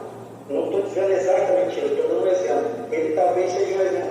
Aí o Abel Ferreira fala, não posso jogar com os jogadores que eu tenho, linha alta. É o modelo do técnico que sempre vai jogar? Não necessariamente. Você vai ter que ver ao longo do histórico se ele sempre foi desse jeito ou se ele usou naquele modelo específico, entendeu? Então, assim, as minhas observações estão mais ou menos nessa linha.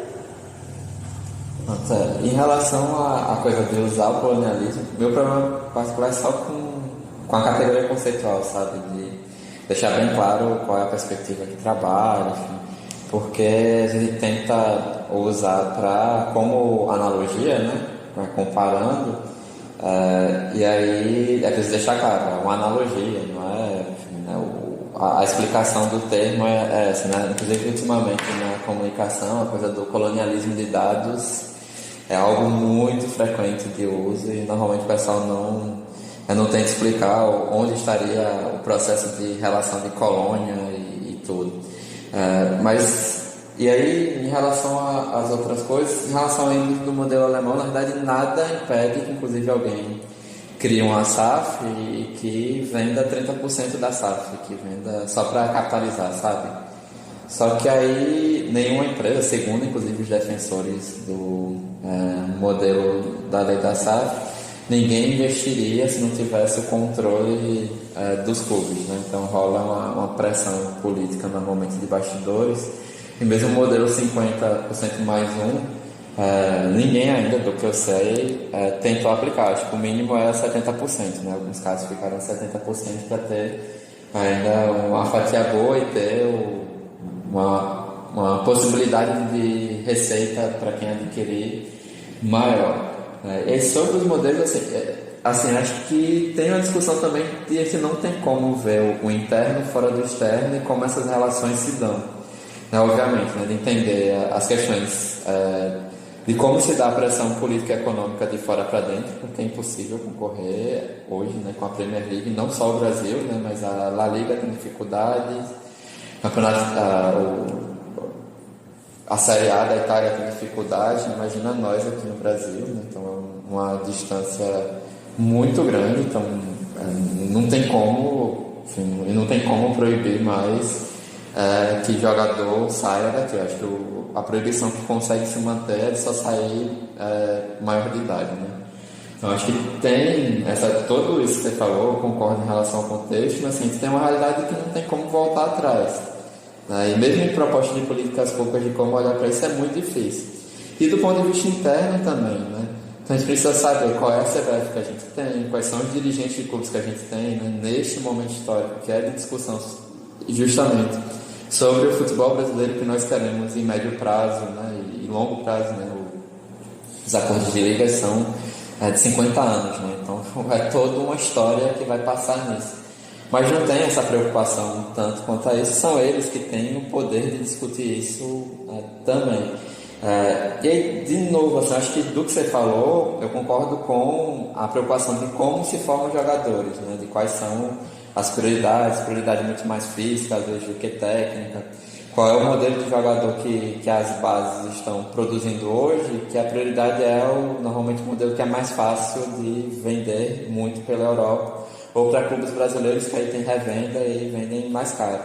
Acho que na formação isso é um problema, assim, né, de jogadores menores, mais franzinos, que não conseguem avançar na base porque não tem o físico que possa dar conta do nível de exigência que se montou já no futebol de base. Acho que isso é um problema seríssimo realmente para ter outras possibilidades compreender que, né, às vezes a pessoa, o menino menorzinho, mas com boa técnica e com bom trabalho físico adequado, né, também, para não estourar rapidamente, que ele também pode ser uma boa aposta, que é necessário apostar isso e que o mercado também vai querer esse modelo mais diferente do que é produzido. Mas enfim, quando a gente vai falar em base, pouquíssimos clubes têm um certificado de formação no Brasil, que tem um conjunto de exigências, inclusive sociais, quanto a isso. Eu acho que nesse ponto eu tenho um total acordo. Em relação a replicar modelo, eu volto a dizer, assim, eu acho que a gente está numa moda de técnicos portugueses. Jorge Jesus e Abel Ferreira abriram um caminho para isso, né? Quer dizer, tinham, né? Eram 8 técnicos portugueses na Série A, acho que agora tem 7.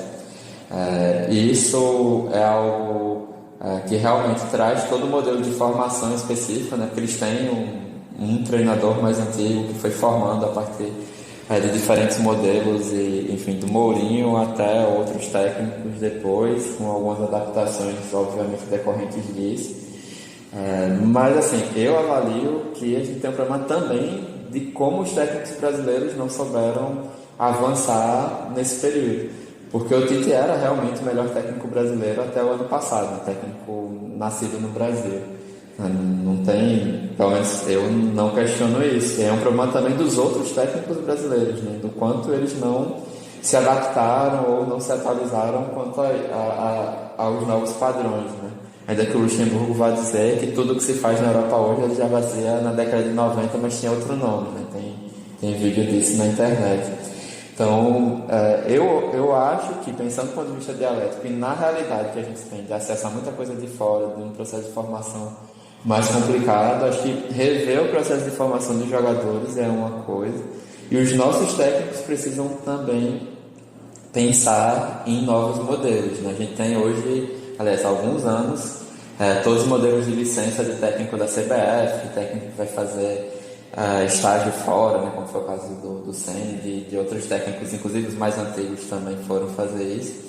Mas acho que eles precisam analisar o que tem, né? Senão vira só defesa de vaga aqui no Brasil, né? Tá aquela coisa, mas o europeu não sabe o que é o futebol brasileiro, e a gente sabe, tá, mas qual é o estilo que você vem demonstrando? Qual é a evolução da sua formação? Porque em qualquer profissão a gente precisa evoluir, né? Não é só o técnico, né? Então acho que a gente precisa discutir um modelo muito na formação dos jogadores e do técnico brasileiro, de como ele avança.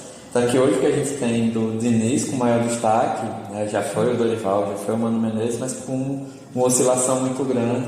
E o Diniz, que é um modelo que ele defende, que tem uma formação com jogadores, que todos os jogadores adoram trabalhar com ele, né, com raríssimas exceções em determinados momentos de fúria dele, porque ele se preocupa com o lado psicológico, o lado pessoal, enfim. Né, ele vai lá e é capaz de marcar psicólogo para jogador, caso ele veja que é necessário. Né, é uma pessoa fora da curva no futebol enquanto técnico, independentemente de eu concordar ou não em relação ao estilo tático dele. Marcos Paulo, pode falar. Já está um tempo com a mão levantada. Eu falei da parte do centro, né? Mas do que o Leandro estava trazendo, eu acho interessante falar sobre essa questão de técnicos daqui e de fora. Muito usando o exemplo do Flamengo, por exemplo, que está nesse momento de novo, né? Turbulência, de técnicos, de comando e tudo mais. E o debate para público, assim, de rede social e tudo mais, que se focou ao redor do Flamengo, eu acho que diz muito sobre essa importância que a gente dá a técnicos estrangeiros, né? Porque o Flamengo viu uma experiência ruim, por exemplo, com o Renato Gaúcho, né? Depois de ter vindo também com o Rogério Ceni, e aí os diretores vão lá para fora, trazem o Paulo Souza, né? Como um método, um técnico estrangeiro e tudo mais. Ele fracassa, assim, preocupante no Flamengo, né? Deixa o Flamengo numa situação muito ruim no campeonato. E aí eles trazendo o Dorival no sentido de mais apaziguar, né, as coisas, e acaba indo muito além do que se esperava. Até ele esperava e conquistou 2 títulos. E a forma como ele é desrespeitado, na minha opinião, né, a forma como o Dorival não sai do Flamengo, né, pela decisão do Marcos Braz, enfim, e é endossado, né, por gente da mídia, né, a mídia até que se diz flamenguista, né, que o Luciano Pimenta e tudo mais. Mostra muito como dá essa importância para técnico. para trabalhos que vêm de fora, né? E no sentido não só de você aceitar a vinda desse técnico, como também você endossar, você ter muito mais paciência com ele do que ter com outros, né? Então, o Vitor Pereira, ele vai ter uma paciência, assim, enorme para a gente, assim, para alguns jornalistas, assim, famosos, né? Uma paciência que eu não se vê, por exemplo, com o próprio Dorival, né? Porque depois dos 2 títulos tem uma recaída, né? O time joga mal mesmo, joga muito mal no final do campeonato, mas que foi rapidamente taxado de falta de ambição, de não consegue controlar elenco e tudo mais. E aí você vai ter essa mesma coisa você vai ter um peso totalmente diferente com o Vitor Pereira, com o Paulo Souza e tudo mais, né? E lembrando que são técnicos, e lembrando que a forma como eles vêm, por serem estrangeiros, já parece que garante a eles alguns status que eles não teriam lá fora, né? O Paulo Souza não tem esse tipo de trabalho lá fora, nunca teve. Hoje ele está na Salernitana brigando por não cair, claramente um técnico que não tinha condição de ter no Flamengo, não disputar títulos numa Liga Nacional com um time que disputa, né? Que existe, está ali com o elenco para disputar. E o Vitor Pereira, ele tem ali o trabalho dele pouco, de mais de 10 anos atrás, ele tem ali a Grécia, a China, ele rebaixou o time para a terceira divisão, né? Porque pouco a gente fala para defender o Vitor Pereira, mas é muito interessante como não só existe essa defesa para técnicos estrangeiros, como a gente também tem isso enfasado na opinião pública, né? Parece que tem uma dificuldade muito grande em simplesmente admitir que o Dorival Júnior, por exemplo, é um técnico melhor que o Paulo Souza, que o Vitor Pereira, que o Domenech, né? Esse vai. Inclusive a justificativa, né? Disse, não, mas desde o jogo contra o Vélez, né? Na final da Libertadores passada, que o Flamengo não jogava bem, foi campeão dos 2 torneios, porque teve determinada situação que permitiu, enfim, porque o adversário. Acho que tem muito disso, né? E tem como. Eu acho que é porque é uma barreira importante para dirigente, né? Então, quanto mais barreira conseguir, melhor, né? E falta um estudo adequado de quem está contratando, se o encaixe do estilo de jogo histórico da pessoa com o elenco que tem, enfim, especialmente quando está no meio da temporada, né? Quando não é processo de formação. Acho que tem muita coisa que precisa ser analisada, mas nesse caso concordo com vocês, né? Tem uma aparente paciência em algumas situações, né? Que é o caso do Flamengo, que eu brinco que é moedor de técnico, né? Quando o Dorival abandonou o Ceará para o Flamengo, eu fui uma voz que eu disse: o Dorival o Dorival se arriscou, né? Porque ele saiu de um clube que vinha bem, provavelmente, enfim, né? Tem como só imaginar, mas que provavelmente ele continuaria a desenvolver bem o trabalho dele para outro que é um moedor, né? O caso mais clássico é esse: ele ganhou 2 títulos e foi demitido. Aí, óbvio, toda a discussão de que ele talvez fosse para a seleção brasileira, não sei o que, quando a prioridade da seleção é técnico estrangeiro, inclusive. Pelo menos os 2, 3 primeiros nomes são estrangeiros, né, para o Edinaldo Rodrigues. E aí isso tem também uma outra cobertura, porque eu particularmente eu acho que o técnico tem que demonstrar trabalho, mas o técnico ruim, ele demonstra rapidamente que ele é ruim, você não vai apostar até o time cair ou coisa pior para que você substitua o processo, assim, né? Ou quando ele não encaixa com o elenco que se tem, a proposta é diferente. Acho que eu não sou defensor de sempre tem que ter um trabalho a longo prazo. Tem que ter certa paciência a mais que normalmente não se tem, mas técnico ruim é técnico ruim, né? Não tem jeito.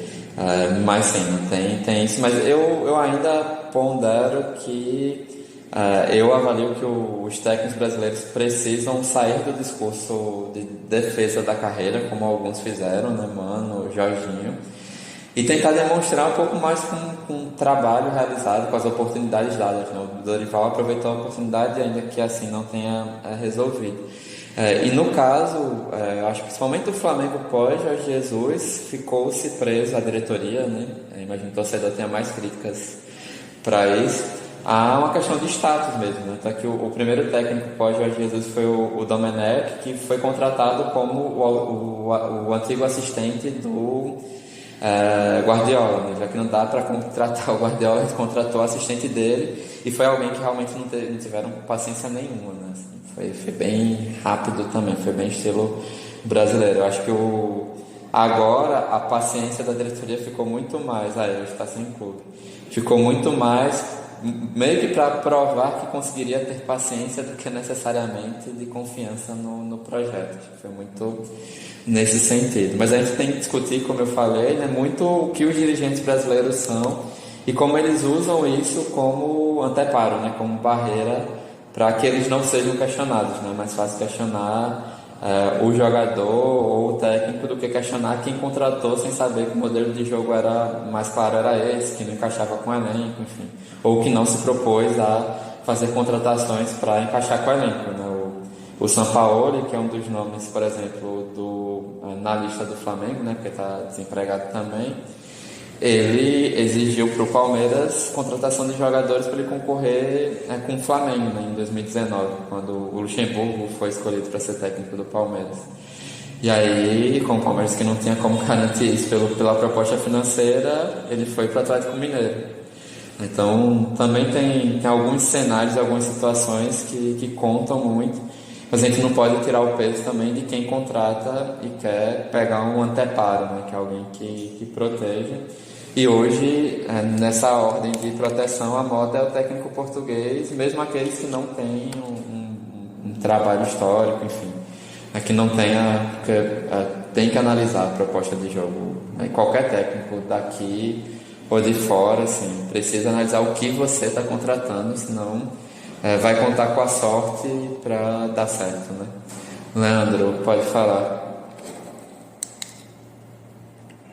Então, na verdade, assim, eu acho que até pelo que eu, como falei antes, em relação à minha preocupação em a gente produzir mais conteúdo nosso, a gente valorizar um pouco mais a nossa cultura, eu acho que eu me sinto até confortável para falar que é o seguinte, eu acho que em parte, claro, tem uma parte muito maior com vem de fora, até porque, por exemplo, dá um exemplo, se você vai contratar o Everton Braga, a gente já sabe que ele vai entregar. Então, assim, historicamente, se você contratar um Dorival novamente, se você contratar um Mano, dificilmente, até o limite, se você contratar que é o que faz tudo, mas você já sabe que ele vai entregar. O Vitor Pereira, por mais, estou citando o exemplo do Vitor Pereira, mas por mais que ele venha de fora, que vocês analisem o que ele fez lá fora, é necessário, a maior preocupação, e talvez seja a maior paciência em parte, é exatamente isso que o professor falou. São os técnicos brasileiros mostrarem, além do discurso defensivo, né, do futebol brasileiro, de que aqui é pentacampeão, nunca ficou de janeiro, é você produzir, é você pegar como referência que basicamente, tirando no último ano, os técnicos estrangeiros que vieram ganharam.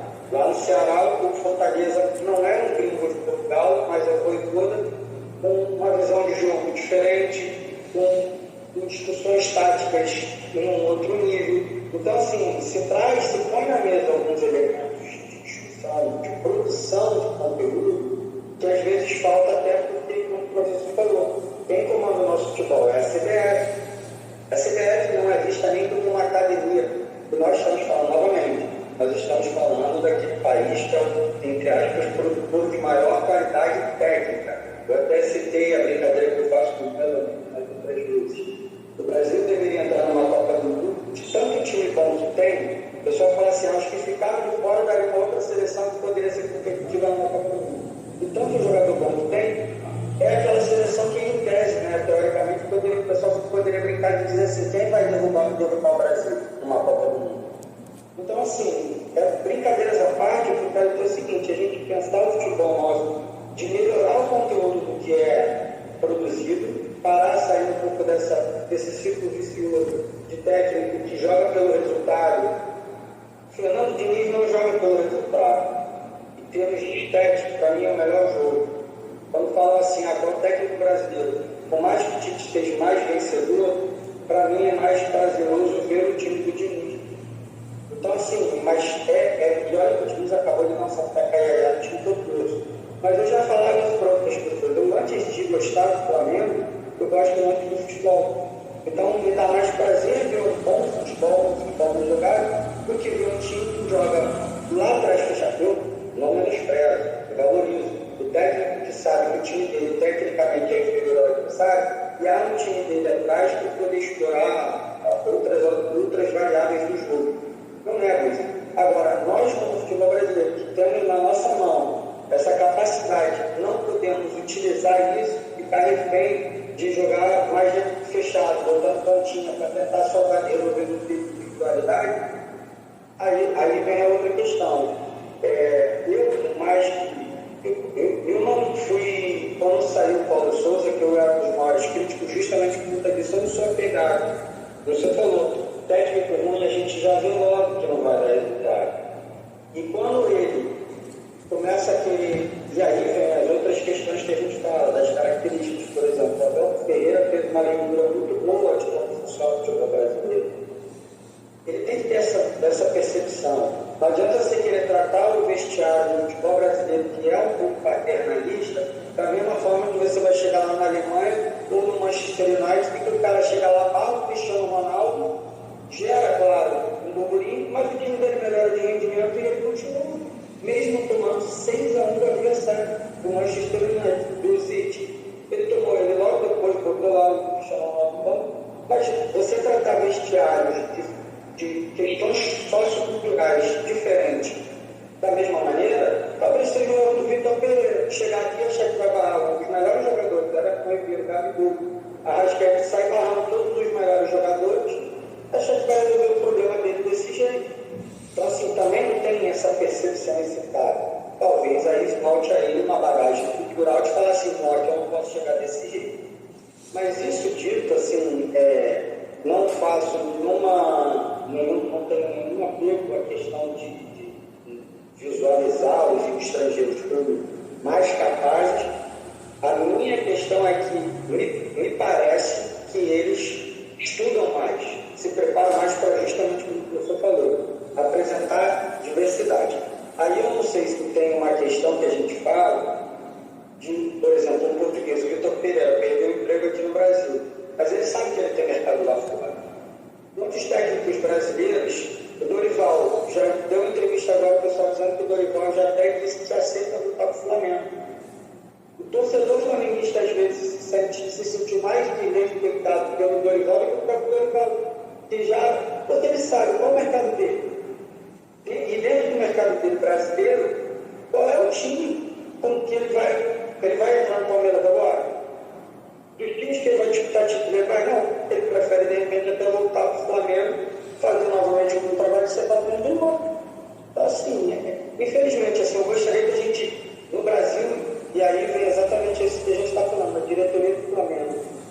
Quem da diretoria do Flamengo é apto, é capaz, é formado. A gente fala aí, né? O Bragantino tem estudo, se você estudo falar, porque tem pessoas que, digamos assim, eles não foram forjados dentro do futebol. O Marcos Braz, ele foi forjado no futebol. Ele foi forjado no vestiário, no ponto histórico. Ele, que o pai, vinha para cá, o aprendizado dele é todo ali. Entendeu? Não existe ali nada que também venha na discussão, no debate que nós aqui fazemos do que é a cultura do futebol brasileiro. Não, eles são forjados dentro daquele sistema, muitos deles são mais ligados à linha política do que propriamente estudar o que é o futebol brasileiro, estudar o futebol brasileiro. Então, assim, é uma preocupação que eu tenho, novamente volto a frisar ela, porque a gente perde o bonde, daqui a pouco a gente está virando assim, você está ficando só. Mesmo o Flamengo vai disputar treinador de terceira prateleira e não consegue atrair o cara. Então, não se torna atrativo para ninguém, de repente, nem de terceira prateleira. Digo assim, de terceira prateleira daqueles que poderiam evoluir o nosso clube de futebol. Porque na medida que o Flamengo em 2019 fez, outros clubes se mexeram e foram buscar técnicos com uma mentalidade mais aberta para tentar ampliar os técnicos que se jogavam aqui. Pois é, acho que, como eu disse, acho que sem discutir a formação, total acordo, acho que o momento seria esse. Quando a gente fala de base do jogador é muito difícil ver, porque a gente olha, o Santos sobrevive muito por conta da base nos últimos anos, né? Gestões se acumulam em erros. O Palmeiras, mesmo com tudo, né, com o estádio, o investimento da Crefisa e tudo mais, mas aproveitou para melhorar a base, né, e hoje tem muito mais reposição vinda da base do que contratação, né? Contratação virou pontual. O Flamengo sempre foi celeiro de jogador, o Corinthians sempre foi celeiro de jogador, São Paulo nem se fala. São Paulo o jogador sai que eu nem percebi, assim, no nada, vendo qualquer jogo fora, e tem jogador formado da base do São Paulo atuando no campeonato italiano e outros lugares. Acho que o processo de formação, para a gente ver qual é o tipo de jogador que a gente está formando, especialmente no quem acaba acumulando jogador, né? Esses times que eu falei, eles pegam jogadores dos outros da base, né? O Palmeiras joga o Sub-17 contra um time, vê que o jogador é bom, contrata para o Sub-17 dele. Desde com 18, 19 anos faz isso, e os outros também, né? Então, como isso funciona e como os jogadores são colocados no mercado até o Sub-23 também, né? Muito jogador formado nesses times vem para o Nordeste. Foi formado na base do Fluminense, que é outra base boa, formado na base do Corinthians, formado na base do Sequem, enfim, do Flamengo, vai estar por aqui. Com 20, 21 anos não deu certo na primeira prateleira, mas os clubes conseguem empurrar isso porque tem o currículo da base desses clubes. Os técnicos também e o corpo de dirigente, seja ele gestão SAF ou não, né? Acho que a profissionalização do futebol não precisa necessariamente passar pela SAF, não necessariamente a SAF vai profissionalizar o futebol brasileiro. Acho que tem um conjunto muito maior de fatores, algumas coisas muito difíceis, inclusive, de serem modificadas, do que chegar nesse ponto, né? E aí envolve, enfim, o que os técnicos pensam da profissão, de avaliação, de evolução, de proposição de algo diferente, enfim. O Diniz sempre tentou, desde que ele começou no Audax, né? Ele ficou um ano, foi muito mal, no segundo ano foi finalista do Campeonato Paulista, foi pro Atlético e aí, né, São Paulo, Fluminense e tudo mais. Mas precisou ter esse um ano aí de nada funcionar, né? Que era o esquema que até o goleiro saía jogando com passe curto, né? Não com um passe mais longo para as pontas e tudo mais, né? Que é arriscado. Mas enfim, né? E tem que ter algum tipo de apoio, assim, né? O estilo do Diniz tem que ter um apoio e necessita de tempo para aprimoramento, assim, não tem renovação rápida, né? É algo muito particular mesmo para as outras opções de futebol brasileiro diante, né? Um outro modelo, e você tinha caído, né, quando eu falei, e uma outra mentalidade, né, de como ele lida com os atletas, né? Rafael Veiga deu entrevista uns meses atrás dizendo que o Diniz chamou ele para casa e disse, não, porque eu chamei aqui minha psicóloga para conversar com você, né? Aí apresentou a psicóloga porque ele achou que era necessário, ele com 21 anos, ter psicólogo, né? E todos os jogadores gostam dele, com raros momentos de exceção das fúrias dele em campo. Então é um outro modelo de profissional do futebol brasileiro, eu acho, né? É uma outra coisa. Até que muita gente ficou feliz, que não era torcedora do Fluminense necessariamente, ficou feliz com o título dele porque ele é alguém que curte muito futebol, né? Acompanha, estuda, treina, enfim, né? Tem um modelo diferente, é uma outra coisa, né? Então é bom de analisar, e lembrando, né, que o futebol brasileiro, em termos de seleção, vive a escola gaúcha de treinadores, né? Há muito tempo. Então, o futebol gaúcho é um modelo muito particular também, né? Se a gente pensar nos padrões e contratações de como funciona, né? Então isso também é algo a ser falado, né? Um modelo que se nacionaliza e que enfim, vai ter, deixa eu tentar lembrar aqui, né? Dunga 2 vezes, Filipão 2 vezes, Mano Menezes 1 vez e Tite em um processo e meio, né? Acho que só quem foi que teve alguém que interrompeu, o Parreira interrompeu isso, né, em 2002 a 2006. Então, também, quando a gente fala em futebol de seleção, também tem que considerar isso, né, qual é o técnico que a gente escolhe e qual é a escola de treinadores que ele parte, né. Mas como o pessoal fala, é a tal da escola copeira. Então, assim, por mais que o Parreira ainda tenha sido, digamos, um intruso nesse universo, de alguma maneira ele praticamente jogava o mesmo estilo de jogo, né, muito mais na defesa, uma defesa sólida, explorando a individualidade dos 2, 3 jogadores. Então, basicamente, para mim é isso. Assim, a minha preocupação passa a ser essa. E aí vem exatamente o que eu falei da Ferreira. O que faz um cara, como Gustavo Scarpa, carreira consolidada, disputando o título aqui, e querer de repente ter a experiência de jogar no Nottingham Forest, disputando a segunda divisão do campeonato inglês? Na minha cabeça é exatamente isso que a gente tem que tentar pensar. Como é que ele pode fazer um modelo? E própria Paulo Ferreira já cansou de falar isso. Vários outros também falou isso. Vocês têm que tornar o campeonato de vocês mais atrativo, porque o que faz um jogador sair da base do São Paulo, podendo jogar no São Paulo, que é um time que teoricamente disputaria título aqui, e ser vendido, o Fluminense agora está disputando aí, e ser vendido para o clube lá da segunda divisão do campeonato italiano para concluir a base dele lá. E depois, o que faz um jogador sair daqui do River Plate? Vamos dar um pouco desse cenário. O que faz o Leandro Fernandes sair do River Plate e para o Benfica, e 6 meses ou uma Copa depois, 3 meses depois, ser vendido do Benfica para a Inglaterra por um caminhão de dinheiro? O que o Benfica agregou ao Leandro Fernandes que aqui a gente não tem? E aí, isso aí é uma discussão até que eu tive com meu irmão, porque lá eu tinha, de alguma maneira, também sempre valorizar um pouco mais o estudo, a academia, porque novamente, como falar, a AFA tem uma escola, uma formação da AFA, ela dá o grau europeu lá máximo e tudo, para técnico que já poder trabalhar nos principais competições europeias, que eu acho que até pouco tempo atrás ainda a CBF não dava. Então, assim, essa cultura de estudar o jogo, de estudar elementos do jogo, tempo de bola, tamanho de grama, são várias coisas que se discutem hoje no futebol que o Brasil está atrasado.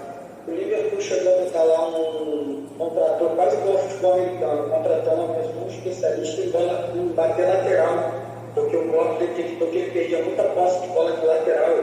O nível de especificidade que os grandes clubes estão chegando, e a gente está aqui ainda com coisas defasadas, entendeu? Não só está nem organizar um campeonato brasileiro decentemente com um gramado padronizado para você jogar num bom gramado em todos os jogos. E a CBF, por caso, faz isso, então se liga. Então, assim, é um pouco complicado. A gente ainda vivencia assim, essa uma preocupação muito latente em relação ao futebol brasileiro. A gente vivencia, e aí a minha preocupação por quê? Porque a gente acaba se tornando muito isso.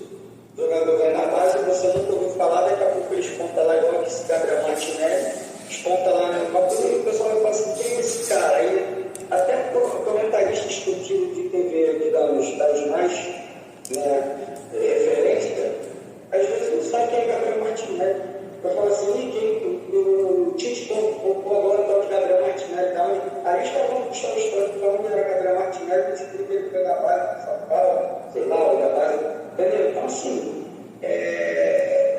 a gente, como ecossistema aqui, nossa, pensar um pouco mais nesse futebol assim, nosso, entendeu? E aí, parte de todo mundo. A provocação tem que vir da imprensa, que tem que valorizar pessoas mais confiantes e menos resultadistas, daquela coisa que a gente tem que jogar um futebol, que é o que ganha, é o que está valendo, entendeu? Para a gente poder, e aí, vamos entrar de novo, normalmente se a gente ficar nessa, amanhã depois a gente está só como espectador do jogador e continuar sem ganhar Copa e continuar sem apresentar um futebol aprazível. Sim, aí fica cada vez mais para trás, né? Ou vai se acostumar com a diferença econômica do Brasil para os outros países da América do Sul, né? Vai se acostumar a ganhar Libertadores, fazer final de Libertadores e ser engolido e ter cada vez mais jogadores em outro processo, né? Enfim, eu concordo com isso. Como eu disse, dizendo em algumas aulas, né, a partir das suas provocações, Leandro, o momento para discutir o futuro do futebol brasileiro é agora, só que não tem que se preocupar, pode até se preocupar com dinheiro, mas tem que se preocupar também em aproveitar e fazer uma avaliação de toda a estrutura do futebol brasileiro, senão não vai adiantar nada, né? Rapidinho, só fazer justamente o último, assim, acho que o último parênteses que eu acho que falou, né? Essa questão por exemplo, vou dar um exemplo, no Mundial de Clubes. Os clubes brasileiros estão indo cada vez mais coadjuvantes. Aí o Flamengo que agora perdeu para o Al-Hilal, o pessoal falou assim, vexame. Só que as pessoas não perceberam que nos últimos 11 anos, só 6 clubes da América do Sul passaram da semifinal. Então, assim, ao invés de estar se aproximando do europeu, lógico, tem as questões econômicas muito impactantes, mas ao invés de você estar se aproximando, e sempre tiveram, tá? Lá na época que Vasco enfrentou o Real Madrid, o Real Madrid já era muito poderoso em relação ao Vasco, financeiramente falando. Mas ainda assim você valorizava tanto o talento que tinha aqui no futebol brasileiro, o Vasco, se você escalar o Vasco para era um absurdo a quantidade de talento que tinha naquele time. E bateu de frente com eles. Então, assim, novamente, se a gente ficar nessa lógica, aí as pessoas falam assim, o Flamengo chegou lá, teve o Al-Hilal e deixando. Aí se você for olhar o nível do investimento do Al-Hilal, é muito parecido com o Flamengo. Sim, então, assim, em termos financeiros é bem parecido. Mais para trás, você está ficando cada vez mais para trás e as pessoas preferem ficar discutindo engajamento. É vexame, não é vexame, é vergonha, não é vergonha, quando você não discute assim, por que os 11 últimos participantes do americano, 5 ficaram no caminho da semifinal, já não estão sendo frente nem para times lá na Arábia. Então, assim, sinceramente, assim, obrigado, eu acho que eu falo muito disso. Mas a aula de hoje era para isso mesmo. Sim, né? Eu acho que tem mesmo certa soberba ainda do nosso futebol, de nem olhar qual é o projeto, de como é o estilo de torcida, enfim, e também da gente olhar só pro europeu, né, como referência. A gente mal sabe o que o México desenvolve, é quando pede time mexicano, é que vai se surpreender, que olha, mas veja, o projeto deles é assim, assim, assim, tem tantos recursos, o modelo de liga é diferente e tal. Enfim, eu acho que a certa soberba também pesa nessas comparações, inclusive de compreender que o futebol pentacampeão do mundo ganhou o último título 21 anos atrás, né? Então, que o último título de mundial de clubes foi há 11 anos, em uma situação bem particular, que eu pelo menos já avaliava que o time brasileiro era melhor do que o europeu, né? O Chelsea, que ganhou a Champions League daquele jeito lá, com um técnico interino e tudo, né? Então era era um cenário também bem específico ali, e ainda assim, né, o Cássio foi o principal jogador daquela final do Corinthians, né? Enfim, né, um monte de coisa que a gente já conversou. A partir da semana que vem eu ainda vou avaliar se a gente faz aquele momento anterior ou não da aula, né, de Senogis. Eu acho que não vai dar tempo, né, mas assim, a gente tem ainda... Então a gente vai começar às 19h30, isso de certeza, e vai ser pelo YouTube. E aí quem tiver qualquer dúvida pode mandar pelo Classroom ou da aula, né, no chat. E aí a gente vê mais à frente, né, depois da atividade da semana que vem, se muda um pouco, enfim, se eu tento fazer esse momento de conversa e diálogo também um pouco antes, mas aí antecipando que eu tenho que estar administrando a sala às 7h15, né, para verificar se tiver apresentação, conferir câmera, microfone e tudo mais. Gostei bastante do papo de hoje, né? A gente falou sobre muita coisa, que acho que vai ser bem relevante, continuar sendo relevante, que a gente vai discutir nesse último bloco da disciplina, que será com os convidados nas aulas abertas. Tá? Então, boa noite para todo mundo, espero que todo mundo possa participar, né, das atividades pelo YouTube na semana que vem, e a gente segue dialogando também, tá, pessoal?